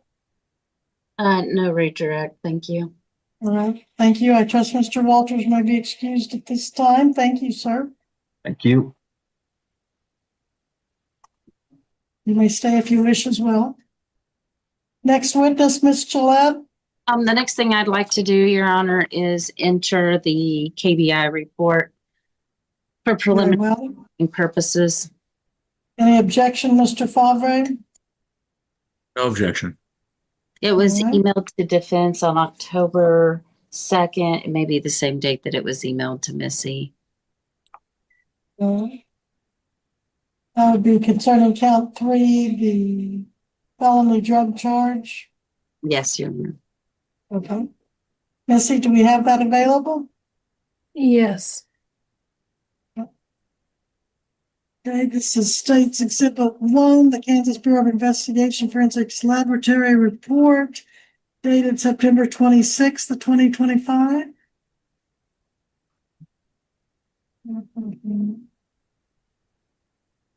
And Your Honor, you can see that the item that is lab item number 1 is the plastic straw found in the dresser in the bedroom of Ms. Barkis and Mr. Cheever, and it tested positive for methamphetamine.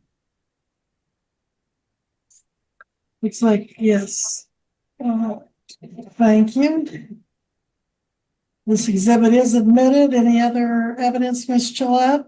I believe the rest of the witnesses would be repetitive information, so the state will rest at this time. Very well. Mr. Favre, does the defense wish to present any evidence for preliminary hearing? Judge, we'd like to make a brief closing. That's it. All right. Ms. Gillette, would you like to make a closing as well? Yes, that'd be fine. Okay. Go ahead. The testimony is that Ms. Barkis asked Ms. Crawford to place the propane tanks on Facebook for her. She did so. She admitted that she knew she did not own that property. When you don't own that property, you don't have legal title to pass it, which means that you are permanently depriving the owners of the property. Even though she had stayed there for a while and hadn't been there for a while, because obviously no propane is being delivered to the house, she had the tank removed. She entered into a conspiracy to sell it on Facebook Marketplace. That sale was committed and completed with the transfer of the funds and them coming to pick it up. And arranging to have the pickup done. There was a 500-gallon tank on the property. Her and Mr. Cheever had conspired to sell it and tried to sell it to the same individual that went in to buy it. The methamphetamine was found in the bedroom that she was sharing with Mr. Cheever in a dresser drawer that contained women's clothing. And it tested positive for methamphetamine at the KBI lab. The rest are misdemeanors. Mr. Favre, argument?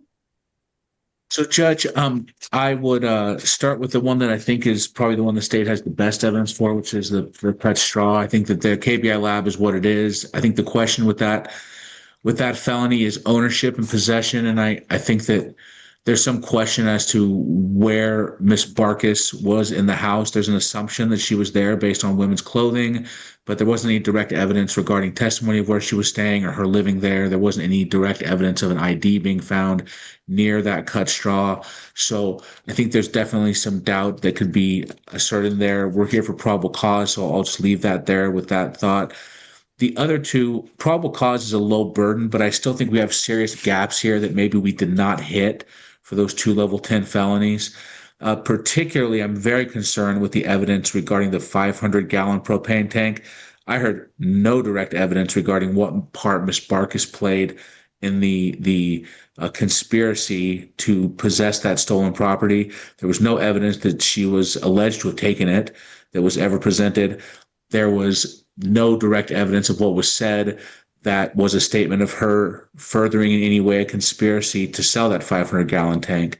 So it was mentioned in passing. We didn't hear from the undercover officer. I don't know at all. I think we did. I think we had basically zero evidence that that 500-gallon tank was something Ms. Barkis was really involved in. The 325-gallon tank, the evidence seems to suggest that because it was on her property, that she was the one who was involved. But again, we did not hear from Detective Broyles. We heard secondhand that maybe she was there, but we didn't hear anything about the testimony we did hear was that Miss Crawford, this was from Under Sheriff Myers, that Miss Crawford was the one who arranged the sale on Facebook Marketplace. That was confirmed by Under Sheriff Myers.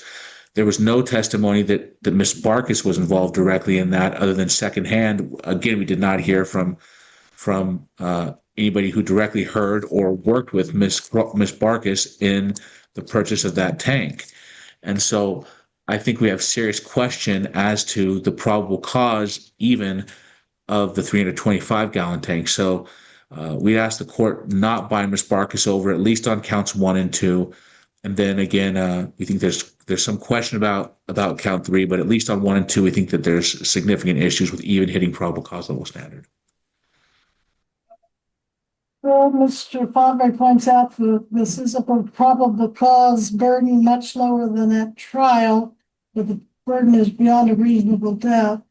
I do find the state has met its burden of probable cause and bind the defendant over on all 3 of the felony counts, count 1 and 2, the possession of stolen property, and count 3, unlawful possession of the controlled substance methamphetamine. Of course, the others are misdemeanors, but they'll be set over with the felonies. Missy, when is our arraignment date for this and with whom? This case will go to Judge Crum, and how about February 19th at 9 a.m.?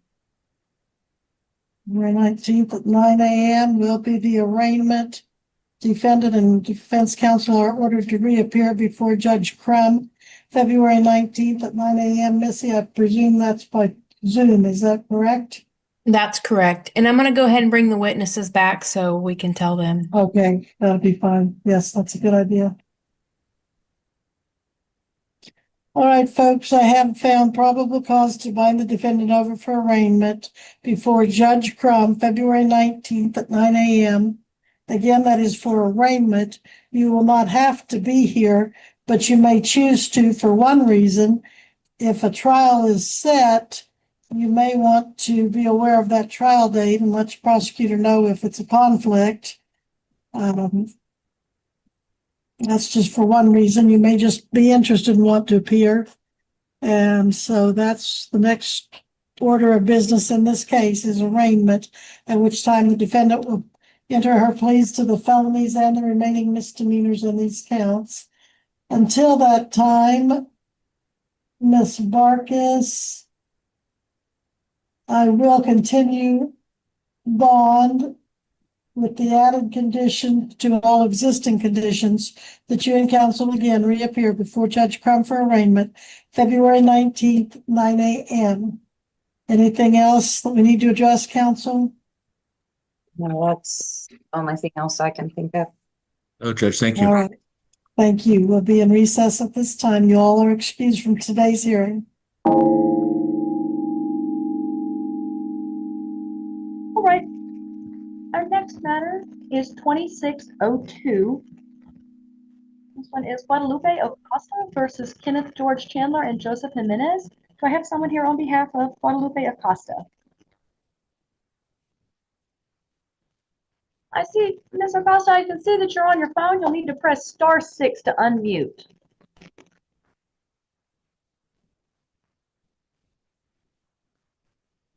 And I just sent them a request to mute. Now, Ms. Acosta, on your phone, if you press *6, or if you're using the Zoom icon, there's a little in the lower left-hand corner, a microphone, but you'll have to unmute, ma'am.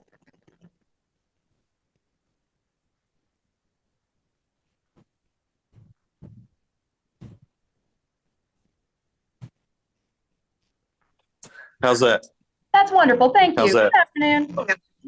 All right. Hi, Judge. Good afternoon, Ms. Acosta. Thank you. All right. And now, do I have anyone here on behalf of the defendant? Do I have someone first for Kenneth Chandler? How about do I have anyone on behalf of Joseph Jimenez? Present. Good afternoon, Mr. Jimenez. Thank you for being here. Good afternoon. All right. Mr. Acosta, please tell me Yes. why the conviction is filed. Okay, my name is Diana Lewis. I'm Lupin Rapelita's daughter. Okay, the petition for Jimenez was filed on, his was on The notice. January the 3rd. Okay. What's the reason you're seeking to evict the defendants?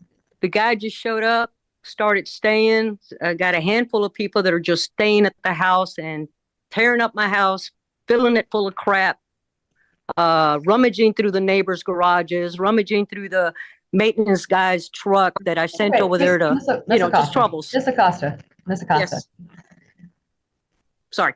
Did the plaintiff have a lease with the defendant at any point? Nope. No lease. All right. Do you know how the defendant came to have possession of the property? My nephew, who is, he's troubled. He has mental issues. He's been in prison. My parents put him in one of their Miss houses. Acosta, I don't care about your nephew's history. I just need to know how did the defendant get into the property? Did They you just met showed him? up. They just showed up. They met Brandon on the street and they just showed up. I mean, from what I gather from my nephew and from them, they just showed up and started staying. So your nephew is who gave them access? I guess, Judge, he leaves the door open, so whoever wants to come in comes in. I can't get him. We're going to get him out as well. Okay, so Ms. Acosta, if I understand correctly, what you're saying on behalf of the plaintiff is that the defendants are not tenants and they've never had a lease. They have never had a lease. I think in November or December, you know, because they were just staying there. More people were showing up. My mom did tell him that if he wanted to stay, that he could pay $400. That would at least pay for the utilities. And I think in November or the beginning of December, he gave mom $200. And that has been it. Well, now that's a lease. Okay. Right. So let's get the story accurate and avoid any sort of emotional story, right? The defendants at some point came over and began staying at a unit that is owned by Miss Acosta, correct? Yes. Does Miss Acosta live there too? Nope. Okay, so this is a completely separate place from her. Yes. All right. Now, when, to your knowledge, or does Miss Acosta know, when did the defendants first come and start staying at this property? When did they start staying? Like November? Probably in October, November. October, November. All right, sometime in October. All right. Now, did Miss Acosta tell them to leave? Yes. Lots of times. In October, did you tell them you don't have permission to be here? Yes. Yes. Okay, and they stayed. Yes. Did there come a point where you agreed to accept money for rent? Well, in December, he gave me 200. But he kept telling me that he was going to pay and that he was going to pay and this and that. And he just What was he going to, Miss Acosta, what was he going to pay? $400 a month. So that was the agreement for rent. Yes. Then that's a lease. Got Okay. it. Have a lease. So they're not squatters. They're not just random people. You knew they moved in and then you agreed to let them stay for $400 a month. If you didn't pay, that's a different story. Okay. So we have a lease with an agreement of $400 per month. All right, Miss Acosta, after y'all agreed that he could pay $400 a month, did he pay $400? No. How much did he pay? 200 And when was that? in December. January 2nd. No, it wasn't January. Mr. Jimenez, Sorry, you need to speak out loud. I'll be honest, you telling me you paid in January does not help your situation. I know that, ma'am. Sorry about All that. right, so just be quiet. Miss Acosta, you said he gave you $200 in December? Yes. All right, so he agreed in November to pay $400, but did not? No. And then in December, he only gave you half the rent. Yes. Who gave you the $200? Was it Mr. Jimenez or his counterpart? No, he's Mr. Jimenez. So he gave you $200, but his roommate didn't give you anything. No, nothing. Not a nickel. All right, only paid $200. How about January? Has any rent been given to you for the month of January, Miss Acosta? No.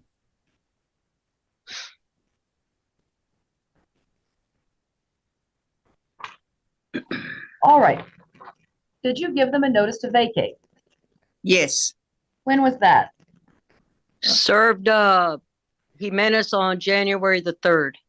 That's when I took the Texas notice to quit. And then we went to the court the following week and filed with the court. And then the constable served him.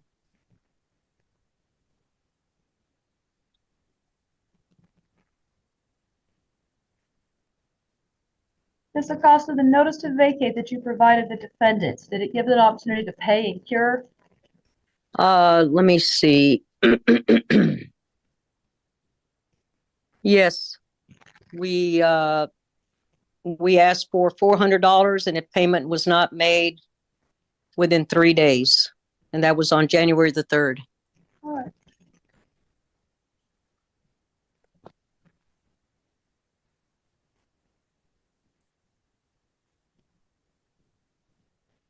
Forgive me, my system is being very slow to pull up y'all's documents.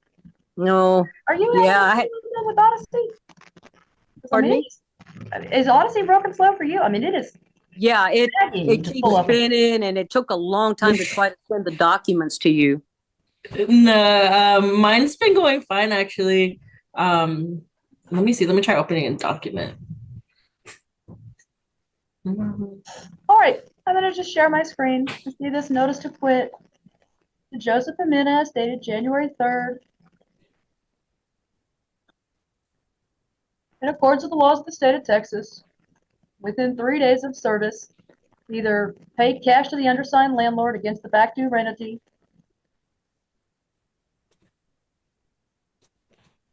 if payment is not made, you will be required to quit and deliver up the premises. All right, so pay or vacate.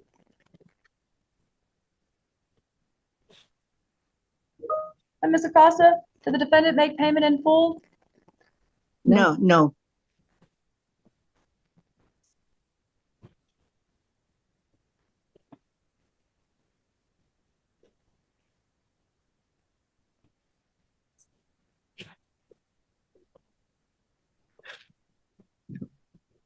All right, Mr. Jimenez. Yes, ma'am. Good afternoon, sir. Good afternoon. Thank you for being here. I understand Mr. Chandler's not here.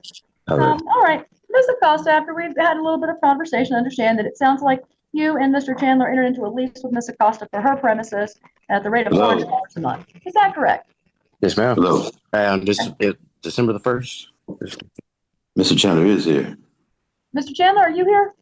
I'm here. I just couldn't be able to speak. I just found out how to unmute. Oh, wonderful. Well, welcome. Good afternoon to you as well. Thank you. Mr. Chandler, Mr. Jimenez, is it correct that y'all had a lease and under the lease the rent was $400 a month? Ma'am.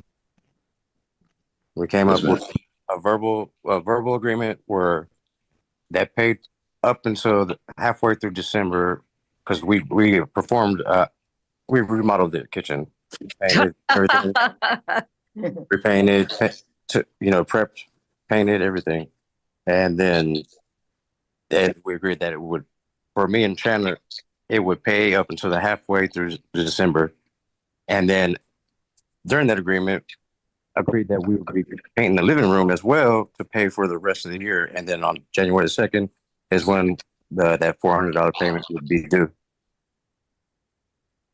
And then January 2nd, I gave him $200. Next day, I was served a notice to quit. All right. That's exactly as expected, right? So rent wasn't paid in full. They said, hey, pay or leave. Did y'all finish paying off the rent? I can. Yes, I was also, I'm sorry. The answer is no. Y'all did not pay or vacate by the deadline given in the letter. Yeah, well, I was also filed on. They filed on the third day. I tried to actually give them payment, but they wouldn't. Yeah, I did the same, and I said I had the whole payment, and then they also said that to keep your money, don't worry about it. We're gonna get you out of here, and that was it. I mean, all right, Ms. Acosta. Both Yes, ma'am. defendants say that they came on the final day to make payment in full, and that you refused to accept payment. Is that correct? No, ma'am. They never have offered to pay in full. Never. No. All right. They're full of excuses. No, you did say that. I'm sorry. Mr. Chandler. Chandler. Ms. Acosta? Yes. Quiet. Mr. Chandler, do Yes, you have ma'am. any proof that you attempted to make payment before the deadline? Yeah, I also, by my notes, but that same day, Joseph was there as well. The witness was there. I even told Brandon. I tried talking to him. I also tried meeting them outside the house, and and we were supposed to meet at a certain time, and they chose to go to the house first. You know what I'm saying? And after we had a meeting that we were supposed to meet at 2:00 at my job. So that's why I was going to give him the payment on it. And I told him I have the full payment. She said, don't worry about it. You're getting to me. She just cut it short. And then Mr. Chandler, Mr. Chandler, if what you're saying to me is that they could have come up to my job and got the payment for the rent that I was already late on, that's not a defense here. Did you get the money in their hand by the end of the day? Yeah, she told me keep your money. Don't worry about it. She said, And the answer is no. Well, do because of what she said. Ms. Acosta, did he call and arrange to take payment with you? Did you tell him to keep his money? No, No, ma'am. he hasn't paid a nickel. No. No rent was paid for January? Nope. And I'm sorry. We also agreed that we was going to pay $100 a month. A week. A week. I'm sorry. $100 a week. I'm sorry. Okay. All right. Mr. Jimenez, Mr. Chandler, did either of you pay $100 January 1st? The payment was due on the 2nd, and I paid $200 on the 2nd. I would be technically $100. Mr. Jimenez, you said you paid rent January 2nd? Yes, ma'am. How did you make that payment? It was cash payment. Who'd you give the cash to? Roughly, Miss Rafaelita. Who's that? That's Miss Acosta. Owner. In red, Miss Acosta? Ma'am. Yes. I'm identifying her. That's in red? Yes. Miss Acosta, Mr. Jimenez, under oath, is telling me that he gave you $200 on January 2nd. Did you receive money from him January 2nd? It was in December. Mr. Jimenez, is there a chance that there's a confusion between you? I don't confuse money or numbers. What proof do you have? I Can you have, tell me the description of how it happened on the 2nd? as of that date, to show that date, Yeah, like how'd you pay her on the 2nd? Did you give her cash? Did you give her a check? here cash. But the only, I asked for a receipt as well, and I just got a text message just to confirm that. Do you have a text message? I think I have it from Miss Diane, their aunt. Who's Miss Diane? That's me. All right. Miss Yeah, and he had asked me to send it to him. I sent it to him. I don't know what day I sent it. Listen, what did you send him? I think when he asked me to, I just tell him that yes, that he had given Mom $200, but I didn't put down the date because I didn't know what date he'd given it. One of the days that I went to the house to check. Okay. I have a text message that says received $200. It was dated January the 3rd, the day after when I was served the notice to quit. Nope. Okay. Ultimately, when I look at these things, Ms. Acosta, I'm afraid it's going to be a judgment for the defendant, and here's a reason, and you're not going to like it. Your notice to vacate, you filed one day too soon. Too early. That's 100% correct. Mr. Jimenez raised that issue, and he's right. The notice to vacate, I'm going to say that it's valid because it tells him to pay or vacate, right? But you gave him 3 days, and the 3rd day would have ended at the end of the 6th. You can't file it on that date. You filed 1 day too soon. So keep that in mind if you wish to pursue this again against Mr. Chandler, Mr. Jimenez, assuming that things don't otherwise work out. Also, be very important, y'all. This is for all parties. The timing is very different now. You cannot include the day you send it, and if it ends on a Saturday or a holiday, they get an extra time. So okay, this is a huge change. Judge, I do have a deal. Judge, we served Chandler on the 31st. That guy has never paid a penny of the $400 for his room rent. So it's why is he protected? Because the statute requires that you give them 3 days. And so when you gave him that notice, it ended on the end of the 6th. You can't file the suit the same day. You had to file on the 7th. Okay, but a timing issue, Ms. Acosta. And is that for Chandler since he was served on the 31st? No, it's for both of them. You filed the lawsuit 1 day too soon, and there's no way to cure that. Even for Chandler? Correct, because they both had the same lease. You both gave them the same notice to vacate. You cannot distinguish between the two. They are one the same. Okay. You absolutely can do this again. Please go and take a look at the new laws, though, regarding giving notice, what you need to do for that. And then, Mr. Jimenez, Mr. Chandler, if you move, you'll avoid an eviction potentially. But you can also talk to Ms. Acosta. Maybe I'll come up with some new agreement. All right. So as far as payment, if they decided to accept, should we accept that agreement? I can't give you that. That sounds like legal advice, right? Okay, no worries. Y'all, best of luck to all parties. Please. Judge, Get our Judge, website, okay? Judge, Yes, Mr. Costa. Judge, what should I do about all of the stuff that they bring into the house and into the yard that, they have a ton of bike frames. They take the tires Mr. off. Costa, I can't answer that. Okay. That would literally be legal advice as to how you might take action against a tenant. Okay. Please contact the apartment association.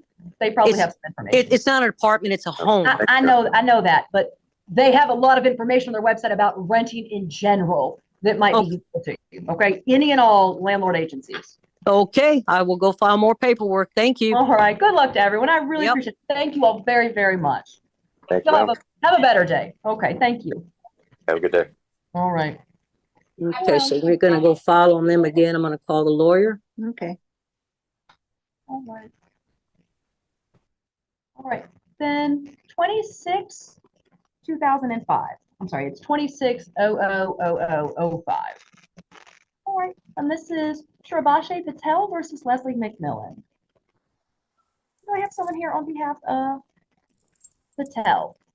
Good afternoon, Mr. Patel. You're on mute. You'll need to unmute by pressing *6.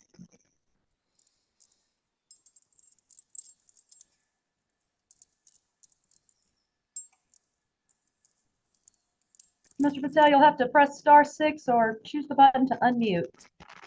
I got it. Oh, fantastic. Good afternoon, sir. Good afternoon. How are you? I'm all right. Miss McMillan, good afternoon to you.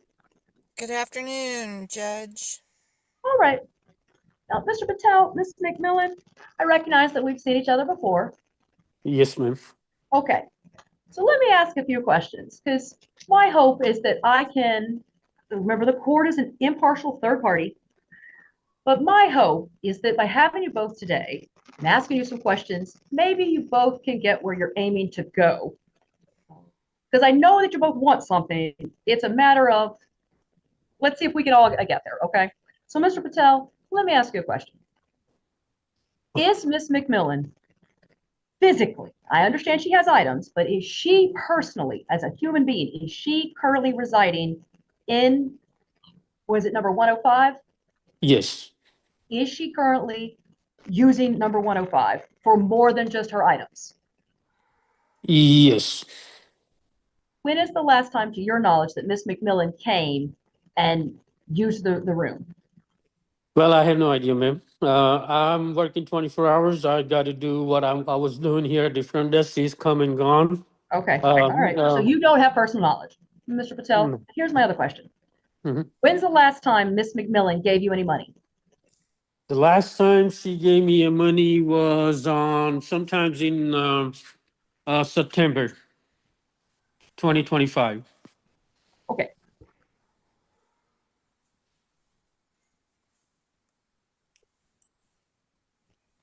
And Mr. Patel, you are a hotel operator. Yes. All right. And in September, what room was Miss McMillan paying for? 105, room number 105. What kind of key is that? It's a key, electronics key card key. And per your terms and conditions, have you changed the key card on her? No. Why not? I mean, I'm sorry, what you said, the key card holder? Yeah, like, is it like you have an electronic key and you charge it to that room, or is it a physical key that is keyed to a deadbolt? No, it's not a physical key, no. It's Okay. just a key, electronic key card where you touch by the lock and it get open. Miss McMillan, are you still living in Unit 105? No, ma'am. Where do you live? I live in a temporary place right now. But you don't live at Mr. Patel's hotel anymore. I have not been there since October of 2025. As I assumed, because I've heard this testimony from both of y'all before. Okay, so not a tenant. Miss McMillan, do you still have items at the hotel? Yes, Are you Your wanting Honor. to get those items? Yes, Your Honor. Okay, Mr. Patel, are you interested in Miss McMillan coming and getting her stuff? Yes. I'm going to give y'all court's information, okay? Because I would love to get you where you want to go, but the way you're both pursuing it is not going to get either of you what you want, okay? So Miss McMillan is not a tenant. She has not been a tenant in ordinary course as a tenant under the law since at least September, October, November.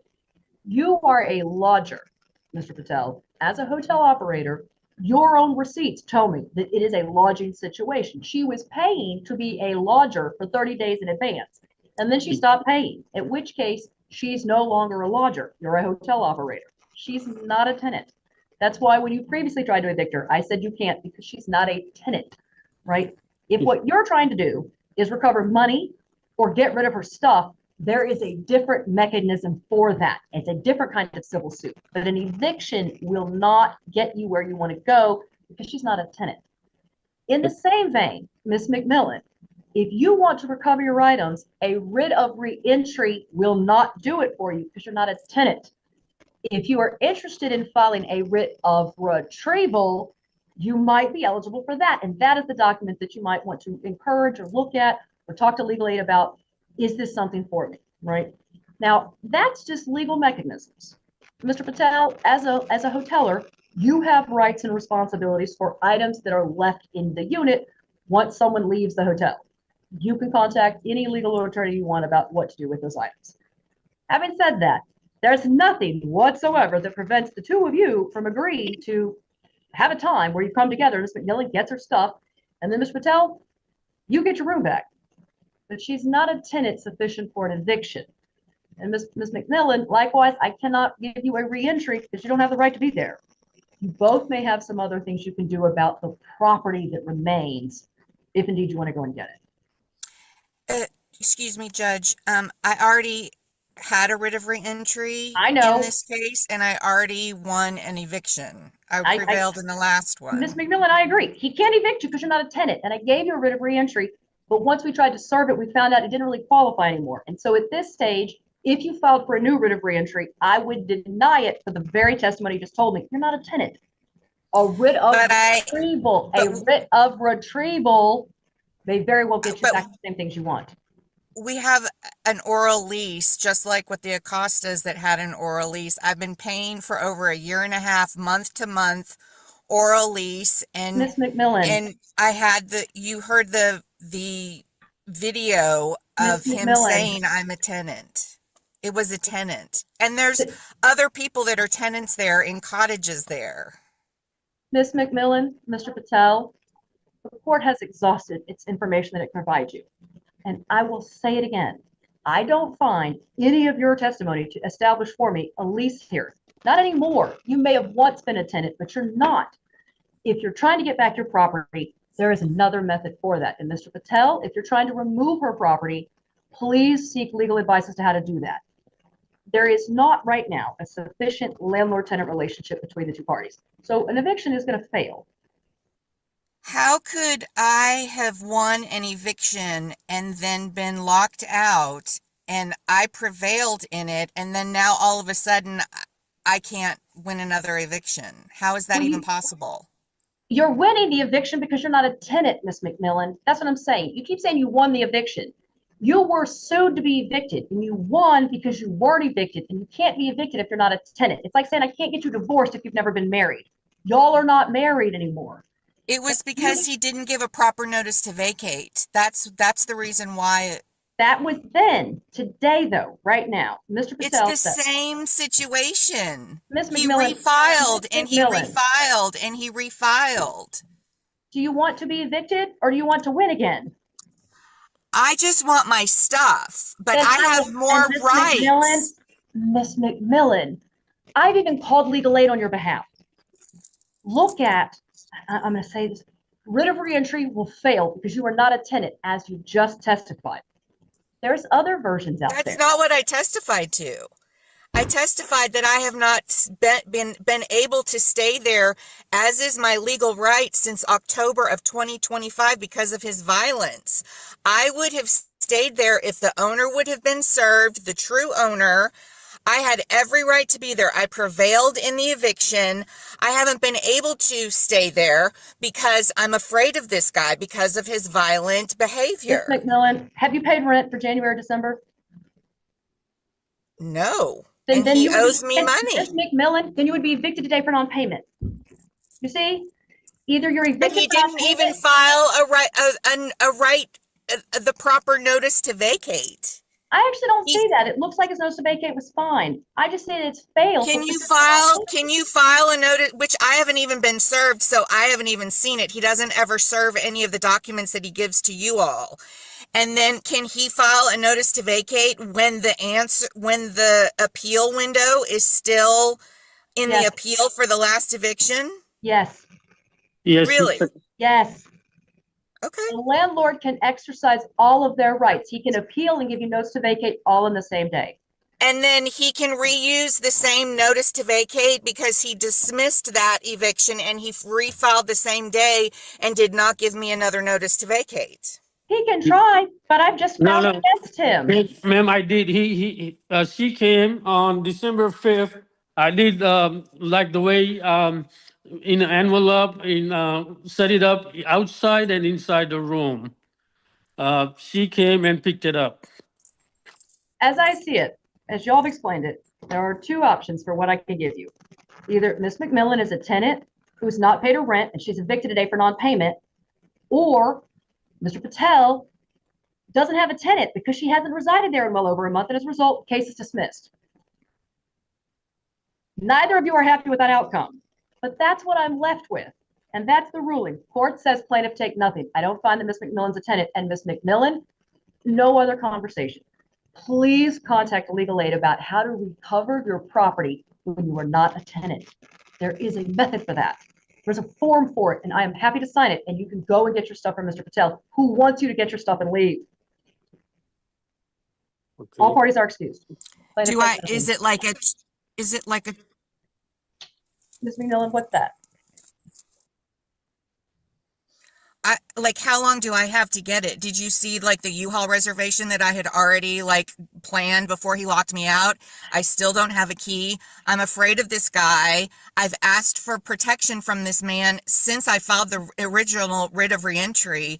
Like, you guys aren't protecting me at all. I would have gotten my stuff out. I don't want to have my stuff over the holidays. Like, I mean, Ms. McMillan, please contact legal aid again.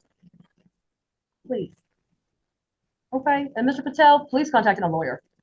Right? Yes, ma'am. Uh-huh. It strikes me again and again, you're both just this side of where you need to be, especially when you both seem to be wanting the same thing, which is Ms. McMillan to get her stuff back. All right. Is he gonna let me get my stuff back safely? Yes. Like, parties can absolutely arrange that on their own, right? I have a lot of filings that I've asked to be filed, that I've asked to have the court look at, and Ms. one of McMillan, them is. I have reviewed them, and I have been as clear as I possibly can with you. Okay, Please so you're not going to file to protect me. So you're not going to like file to make sure that I'm protected. I will never file on your behalf, Ms. McMillan. I'm the judge. No, I mean find for me to be protected. And how do I get a key? And he's told me that I cannot contact him to obstruct. So like, how do I do all that? All parties are excused. I don't think we're being very constructive. Please contact either Texas Rio Grande Legal Aid or any legal aid services about recovering items when you are no longer a tenant. Because you're not a tenant. That's why you're not evicted. And Mr. Patel, you know, parties can, everyone seems to want the same thing. I want y'all to have the same thing, but legally it's not an eviction, and therefore it wouldn't be a writ of reentry. Y'all are past that stage. I don't understand how that could even be, but how do I even go about to get a key and get my things? Ms. McMillan, that's legal advice. And per what I'm saying is you don't have the right to have a key because you're not a tenant. But I was a tenant, but now I'm not a tenant, even though everything is the same. Yes. Like I had a key. Ms. McMillan, here's why. Because you don't have a lease. You were staying at a hotel, and your time for the hotel came to an end. You didn't pay. I have an oral lease. I have an oral lease longer than the Acostas that you just said had an oral lease for a bunch of guys that might have been squatters. And you said that it's an oral lease, and you know, like, but I don't have a lease. Like, all parties are excused. Thank you very much. How do I appeal? Do I have the 5 days to appeal? You've won, Miss McMillan. What are you appealing? I'm appealing because he's going to do something to my stuff and I don't know how to get a key to get my stuff. And you're not keeping me protected. Miss McMillan, we're done. Court is over. Please contact Texas Rio Grande Legal Aid about a writ of retrieval. You're the one who said Texas Rio Grande Legal Aid is not good and you're right. No, they're and I great. tried to find. You're the one who is outstanding. I know they're very busy. No, you told me that they were, when we had issues on this before during the writ of reentry, you said there was a problem with them, and there is. And anyway, that's I mean, I've got to get this stuff on the record. We're not a court of record, Miss McMillan. That's why you can appeal de novo. All right. All parties are excused. Oh God. Lady, please just be quiet. Okay. Look, the music's playing. But this train is not stopping, ladies and gentlemen. Refresh your drinks because we got another 16 minutes. But before I do that, I got to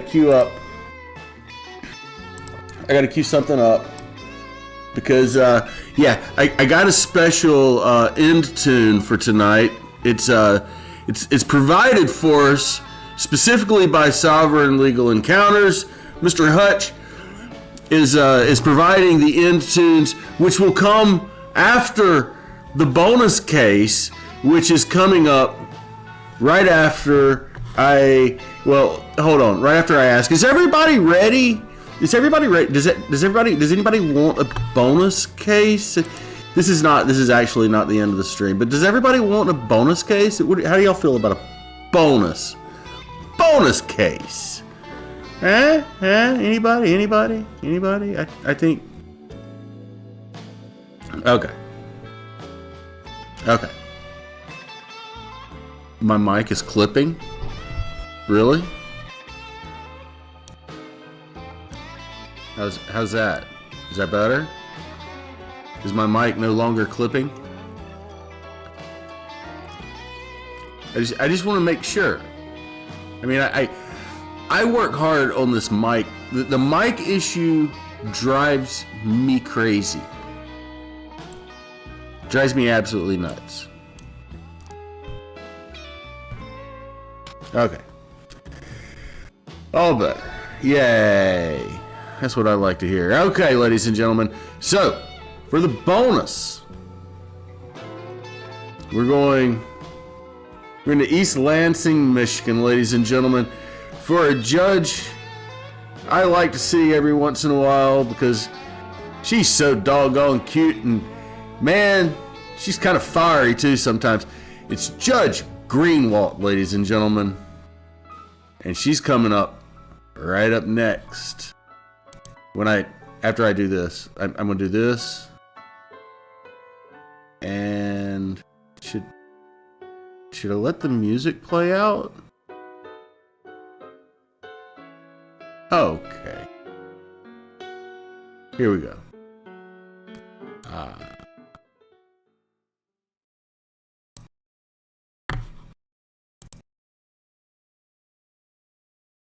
Okay.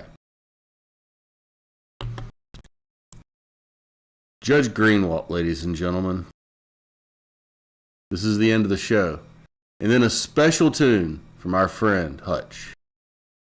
And a link for that very soon in the chat. It all starts right now.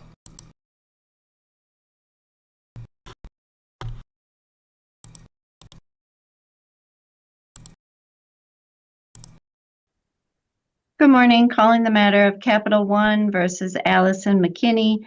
This is case number 25796 GC. We are scheduled today for plaintiff's motion for summary disposition and also a pretrial. May I please have appearances for the record?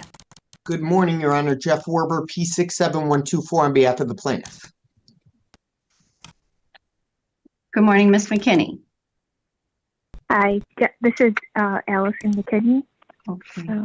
And we're appearing remotely today. Mr. Werber, I can see and hear you. Can you confirm you can hear and see me and Miss McKinney? I can, Your Honor. And Miss McKinney, you are here appearing by your phone only. I can hear you. Can you hear and see me and Mr. Werber? Yes, I can hear you. And are you comfortable proceeding only with your phone today? Yes. Okay, except for hearing on a motion, to the extent that the court would look at any exhibits. I trust that you have been provided those exhibits. You certainly won't be able to see anything that's referenced at the hearing. You understand that? Yes. Okay, so there we are. So should we first, I suppose, begin with the motion, which is dispositive, Mr. Werber. So it is your motion. The court's received and reviewed the motion and Ms. McKinney's response. You can begin, Mr. Werber. Great. Thank you, Your Honor. Today is the date and time set for plaintiff's motion for summary disposition. This is a Capital One credit card. The card was opened up August 27, 2014. The last pay date on this credit card was May 8th of 2020. So there were payments made on this account for almost 6 years. The last statement that was attached to our motion was the December of 2020 billing statement that had a balance of $7,166.20, the exact amount plaintiff filed this lawsuit for. Plaintiff has provided numerous monthly billing statements. We have provided plaintiff has met its burden here. Pursuant to MCR 2.116C9, the defendant has failed to file a valid defense here. Pursuant to MCR 2.116C10, there is no genuine issue of material fact for a trial. The defendant did file a response to the motion, but I don't see any valid defense pled here. She had never objected to the monthly billing statements. In order to survive the motion, pursuant to MCR 2.116G4, the adverse party may not rest upon mere allegations or denials in the pleadings, but must show documentary evidence and set forth specific facts showing there is a genuine issue for trial, which plaintiff does not think the defendant did here. All these monthly billing statements are admissible under the business records rule. She states we don't have standing to sue. This isn't a purchase debt matter. Capital One was the original creditor. Capital One's the plaintiff in this matter. She says plaintiff hasn't proven that defendant used the credit card. Well, we attached numerous monthly invoices showing that payments were made. When you make a payment each month, that means you verify the balance as of the date of that monthly billing statement. Again, there just is no true legal defense shown here. So plaintiff thinks that the motion for summary should be granted today. Thank you, Mr. Werber. Ms. McKinney, you heard what Mr. Werber told me. What would you like to tell the court? Yes, I'm seeking summary disposition under MCR 2.116 based on the record and my filed exhibits. To expand, the plaintiff has not met its burden under subsection C10. The motion relies on unauthenticated documents. No business. So I'm going to just stop you at each part of your argument, Ms. McKinney, so we can be systematic about this. So I've read your response and I see that you are questioning the authenticity or whether those records, are you saying that they could not be admitted at trial, or what is your argument? Mr. Werber has, quoted the rule here, and I'm looking at 2116G6, which states that affidavits, depositions, admissions, or documentary evidence offered in support of a motion for summary, which that's why we're here today, shall only be considered to the extent that the content or substance would be admissible as evidence to establish or deny the grounds. And so what courts have said is that the evidence supporting a party's position must be substantively admissible, but the party doesn't have to lay a foundation for admissibility. So that would mean here, those, I don't need a certification or the testimony of a keeper of the records. I just need to look at, would those records be admissible at trial, the substance of the records. So what's your position there? Well, it's my understanding that, affidavits need qualified witness with personal knowledge, authority over the records, knowledge of how the records were created and maintained. I believe this is under MCR 2.119, subsection B1. So summary disposition requires admissible evidence from a qualified witness. Okay, so you have received all the records, the payments, the statements, correct? That plaintiff has attached, correct? From what they provided in their filing. Well, that's the only, that's all I've seen. So. Okay. And what I'm telling you is those are called business records. And at a trial, the substance of those records could be admissible. And that's the standard I have to use here for a motion for summary.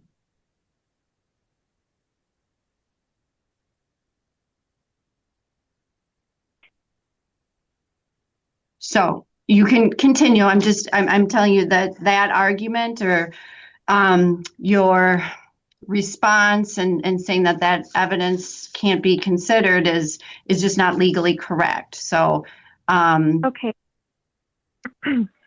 Well, I do believe that genuine issues of material fact remain. Okay, so talk to me about that. What are the genuine issues? I deny opening, authorizing, or using the alleged account. Okay, and then the evidence that shows that there were payments made, and under the law, payments are a verification of the balance, certainly of the fact that something was opened, because why would someone pay on it if it wasn't opened? I have no knowledge of payments made on it, and I can't speculate on it. Your argument is identity, that you were not the person who made payments? Well, I deny opening, authorizing, or use the alleged account. And then I need to figure out how I have how this works is the plaintiff has to carry their initial burden. They certainly have done so with those statements. Those are, that their payments made show that there was a balance and that balance was verified. So then the burden shifts to you. And what is your evidence to refute the fact that payments were made? Well, I never received any statements whatsoever. This is an account that was open for 6 years with payments made on it for 6 years, with monthly billing statements mailed to East Lansing showing use and payments made for 6 years. They're pursuant to the court rule, you need to show documentary evidence of a defense in order to survive a motion for summary. And you can't just say, I don't know anything about it. That's not good enough here.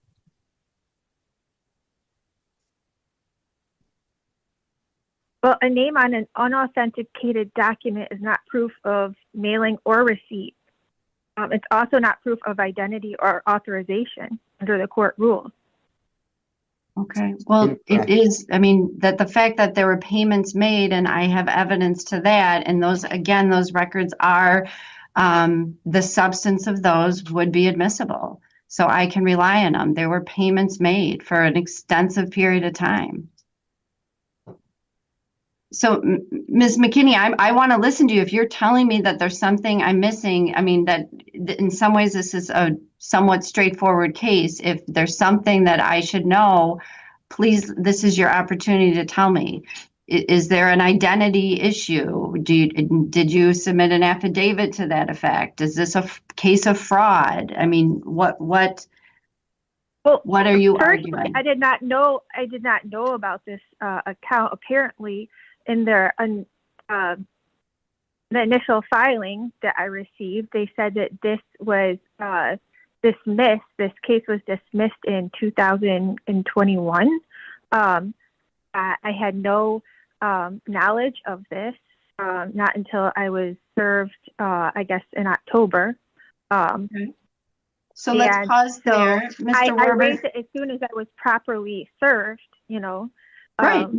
And prior to the 2021 case, it was dismissed for lack of service, and I had no notice of it. So there was no way to. Nothing happened in that case. We filed, we didn't get it served, it was dismissed. That case didn't go anywhere. That has nothing to do with this case. So, Ms. McKinney, what I need you to understand there is, as Mr. Werber is explaining, that was a prior lawsuit. For a lawsuit to continue or to move forward, the plaintiff has the duty to make sure that there's service, and they didn't execute service in the 21 case, so then the case gets dismissed. But nothing about the merits of that lawsuit was ever considered. And the filing of a lawsuit and the dismissal for non-service doesn't change the merits or any of the evidence that would be admissible in the underlying lawsuit. Okay, well, I would like to touch upon when he said that Capital One is the original creditor. Even an original creditor must present admissible evidence showing the account belongs to the defendant and was authorized. There's no contract, there's no application, there's no business records affidavit. Mr. Werber, do you want to respond to that? That's all correct. Number one, it's the use of the credit card that creates a contract. There aren't contracts in credit card cases. It's when you use the card that creates the contract. This is an account stated lawsuit. It means that you receive the billing statements every month. And if you look at the billing statements and you don't agree with the balance, you have 60 days to object to those billing statements, which was never done. There was never an objection to the balance, just payments made. It's hard to believe that that statements are mailed for 6 years to your address every month, and you're claiming that paid. And you're that's the important thing for the court, Ms. McKinney. Right. There's actions made on this credit card month after month, whether it's charges or payments, and that came to your address through the mail every month. You had to have seen some of these billing statements. It's just, you need more of a defense than I don't know anything. I don't know about this. We don't need, there's no contract. There's no application. It's the use of the credit card that creates the contract. That's in our motion. And I just don't see any kind of valid defense. Like I said, the court rules clear, MCR 2.116 G4. An adverse party may not rest upon mere allegations or denials. You must show up with documentary evidence to set forth specific facts showing there's a genuine issue for trial. These are all admissible evidence. These are billing statements from the original creditor. It would all be admissible if we went to trial, each and every one of them. Even if I filed an affidavit of business records, which would only be needed if this went to trial, it would all be admissible with or without a witness.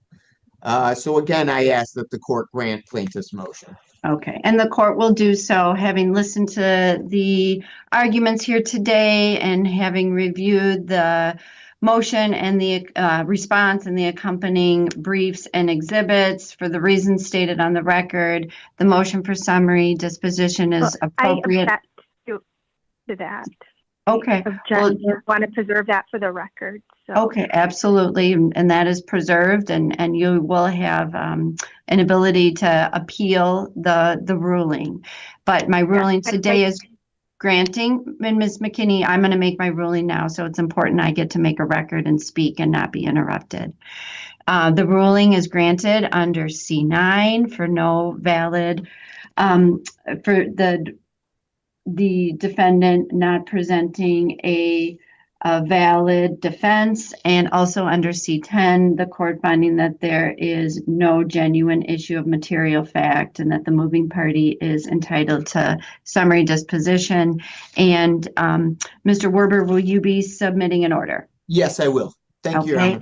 And Ms. McKinney, you this was a final order, so you have a right to appeal this decision. The appeal would be in the 30th Circuit Court, and you can follow the court rules and file that appeal within 21 days.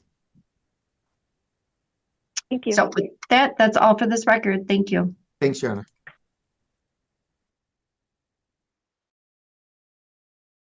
And now, a special presentation from our friend Hutch.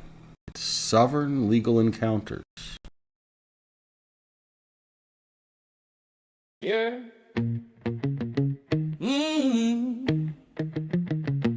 Hey.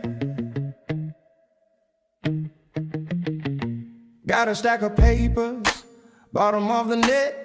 Fringe my flag with a yellow thread. I am a freeman on the land, a living soul, not a person in your system's control. You there, officer, in your costume of blue. I don't answer to you and your corporation too. I'm traveling, not driving, in my private conveyance. Your statutes are just admiralty law. It's plain to see, I do not consent. I'm not under your jurisdiction. You're just a man in a suit with a gun in a fiction. Sovereign, yeah. I'm a freeborn sovereign man. Sovereign, yeah. I'm a freeborn sovereign man. Sovereign, yeah. Oh, your traffic stop is a maritime arrest. My straw man's bankrupt, put your theories to the test. I filmed this whole thing, it's going on the net. I know my rights from a YouTube alphabet. That 10th Amendment is my holy shield. Your driver's license, a contract I never see. Yeah, I'm traveling, not driving, in my private conveyance. Your statutes are just admiralty law. It's plain to see, I do not consent. I'm not under your jurisdiction.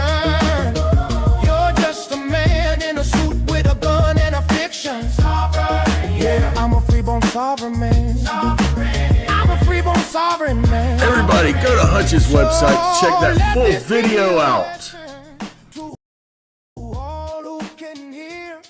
The truth will set us free. It's amazing. We're the free man on this land with a voice so grand. Together we'll stand strong, united we demand. May I ask what the emergency is, officer? No.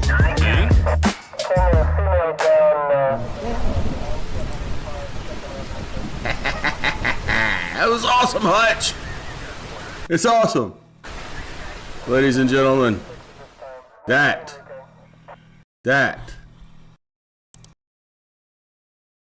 will end our production. Thank you so very much. Sovereign Citizen Encounters, Sovereign Legal Encounters, Sovereign Citizens of the World. Thank you for being yourself. And thank you all for being here with me tonight. I just can't say thank you enough because you're all awesome. You know, that's it. That's all I got. I don't even think I have a black screen set up here, do I? I'm just stuck. No music, nothing. This is weird. I'm normally like jiving and playing out like, hey, see you guys, see you later. Not this time, but thank you all. This is where we end. We've had like 3 endings now, and this is actually it. There is no Ferris Bueller reference. Oh God, there it was. Go. Get out of here. There's nothing left to see. There really isn't. I'm done.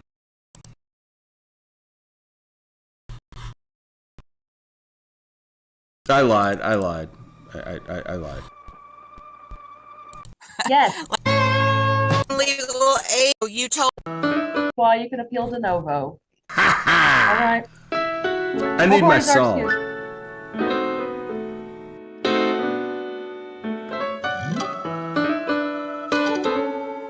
All right, get out of here. Go. I'm done. No more. Good night, friends. See you next time. You know how this goes. We do this every night, 8 p.m. until whenever we get crazy and end it like now. It's over. Go away. Go watch Hutch's channel or something. That's all we got. And I'm really out. I'm letting this play off. What? It's not even fair. I didn't want that to happen. I'm letting this play out. And when this is done, I'm done. Right? I think I'm done. Oh God. I think I messed something up. I did. I always mess it up. It's just how it goes. Oh well, I know how to handle this. Ladies and gentlemen, have a very good night. We'll see you next time. Bye bye now.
Thank you.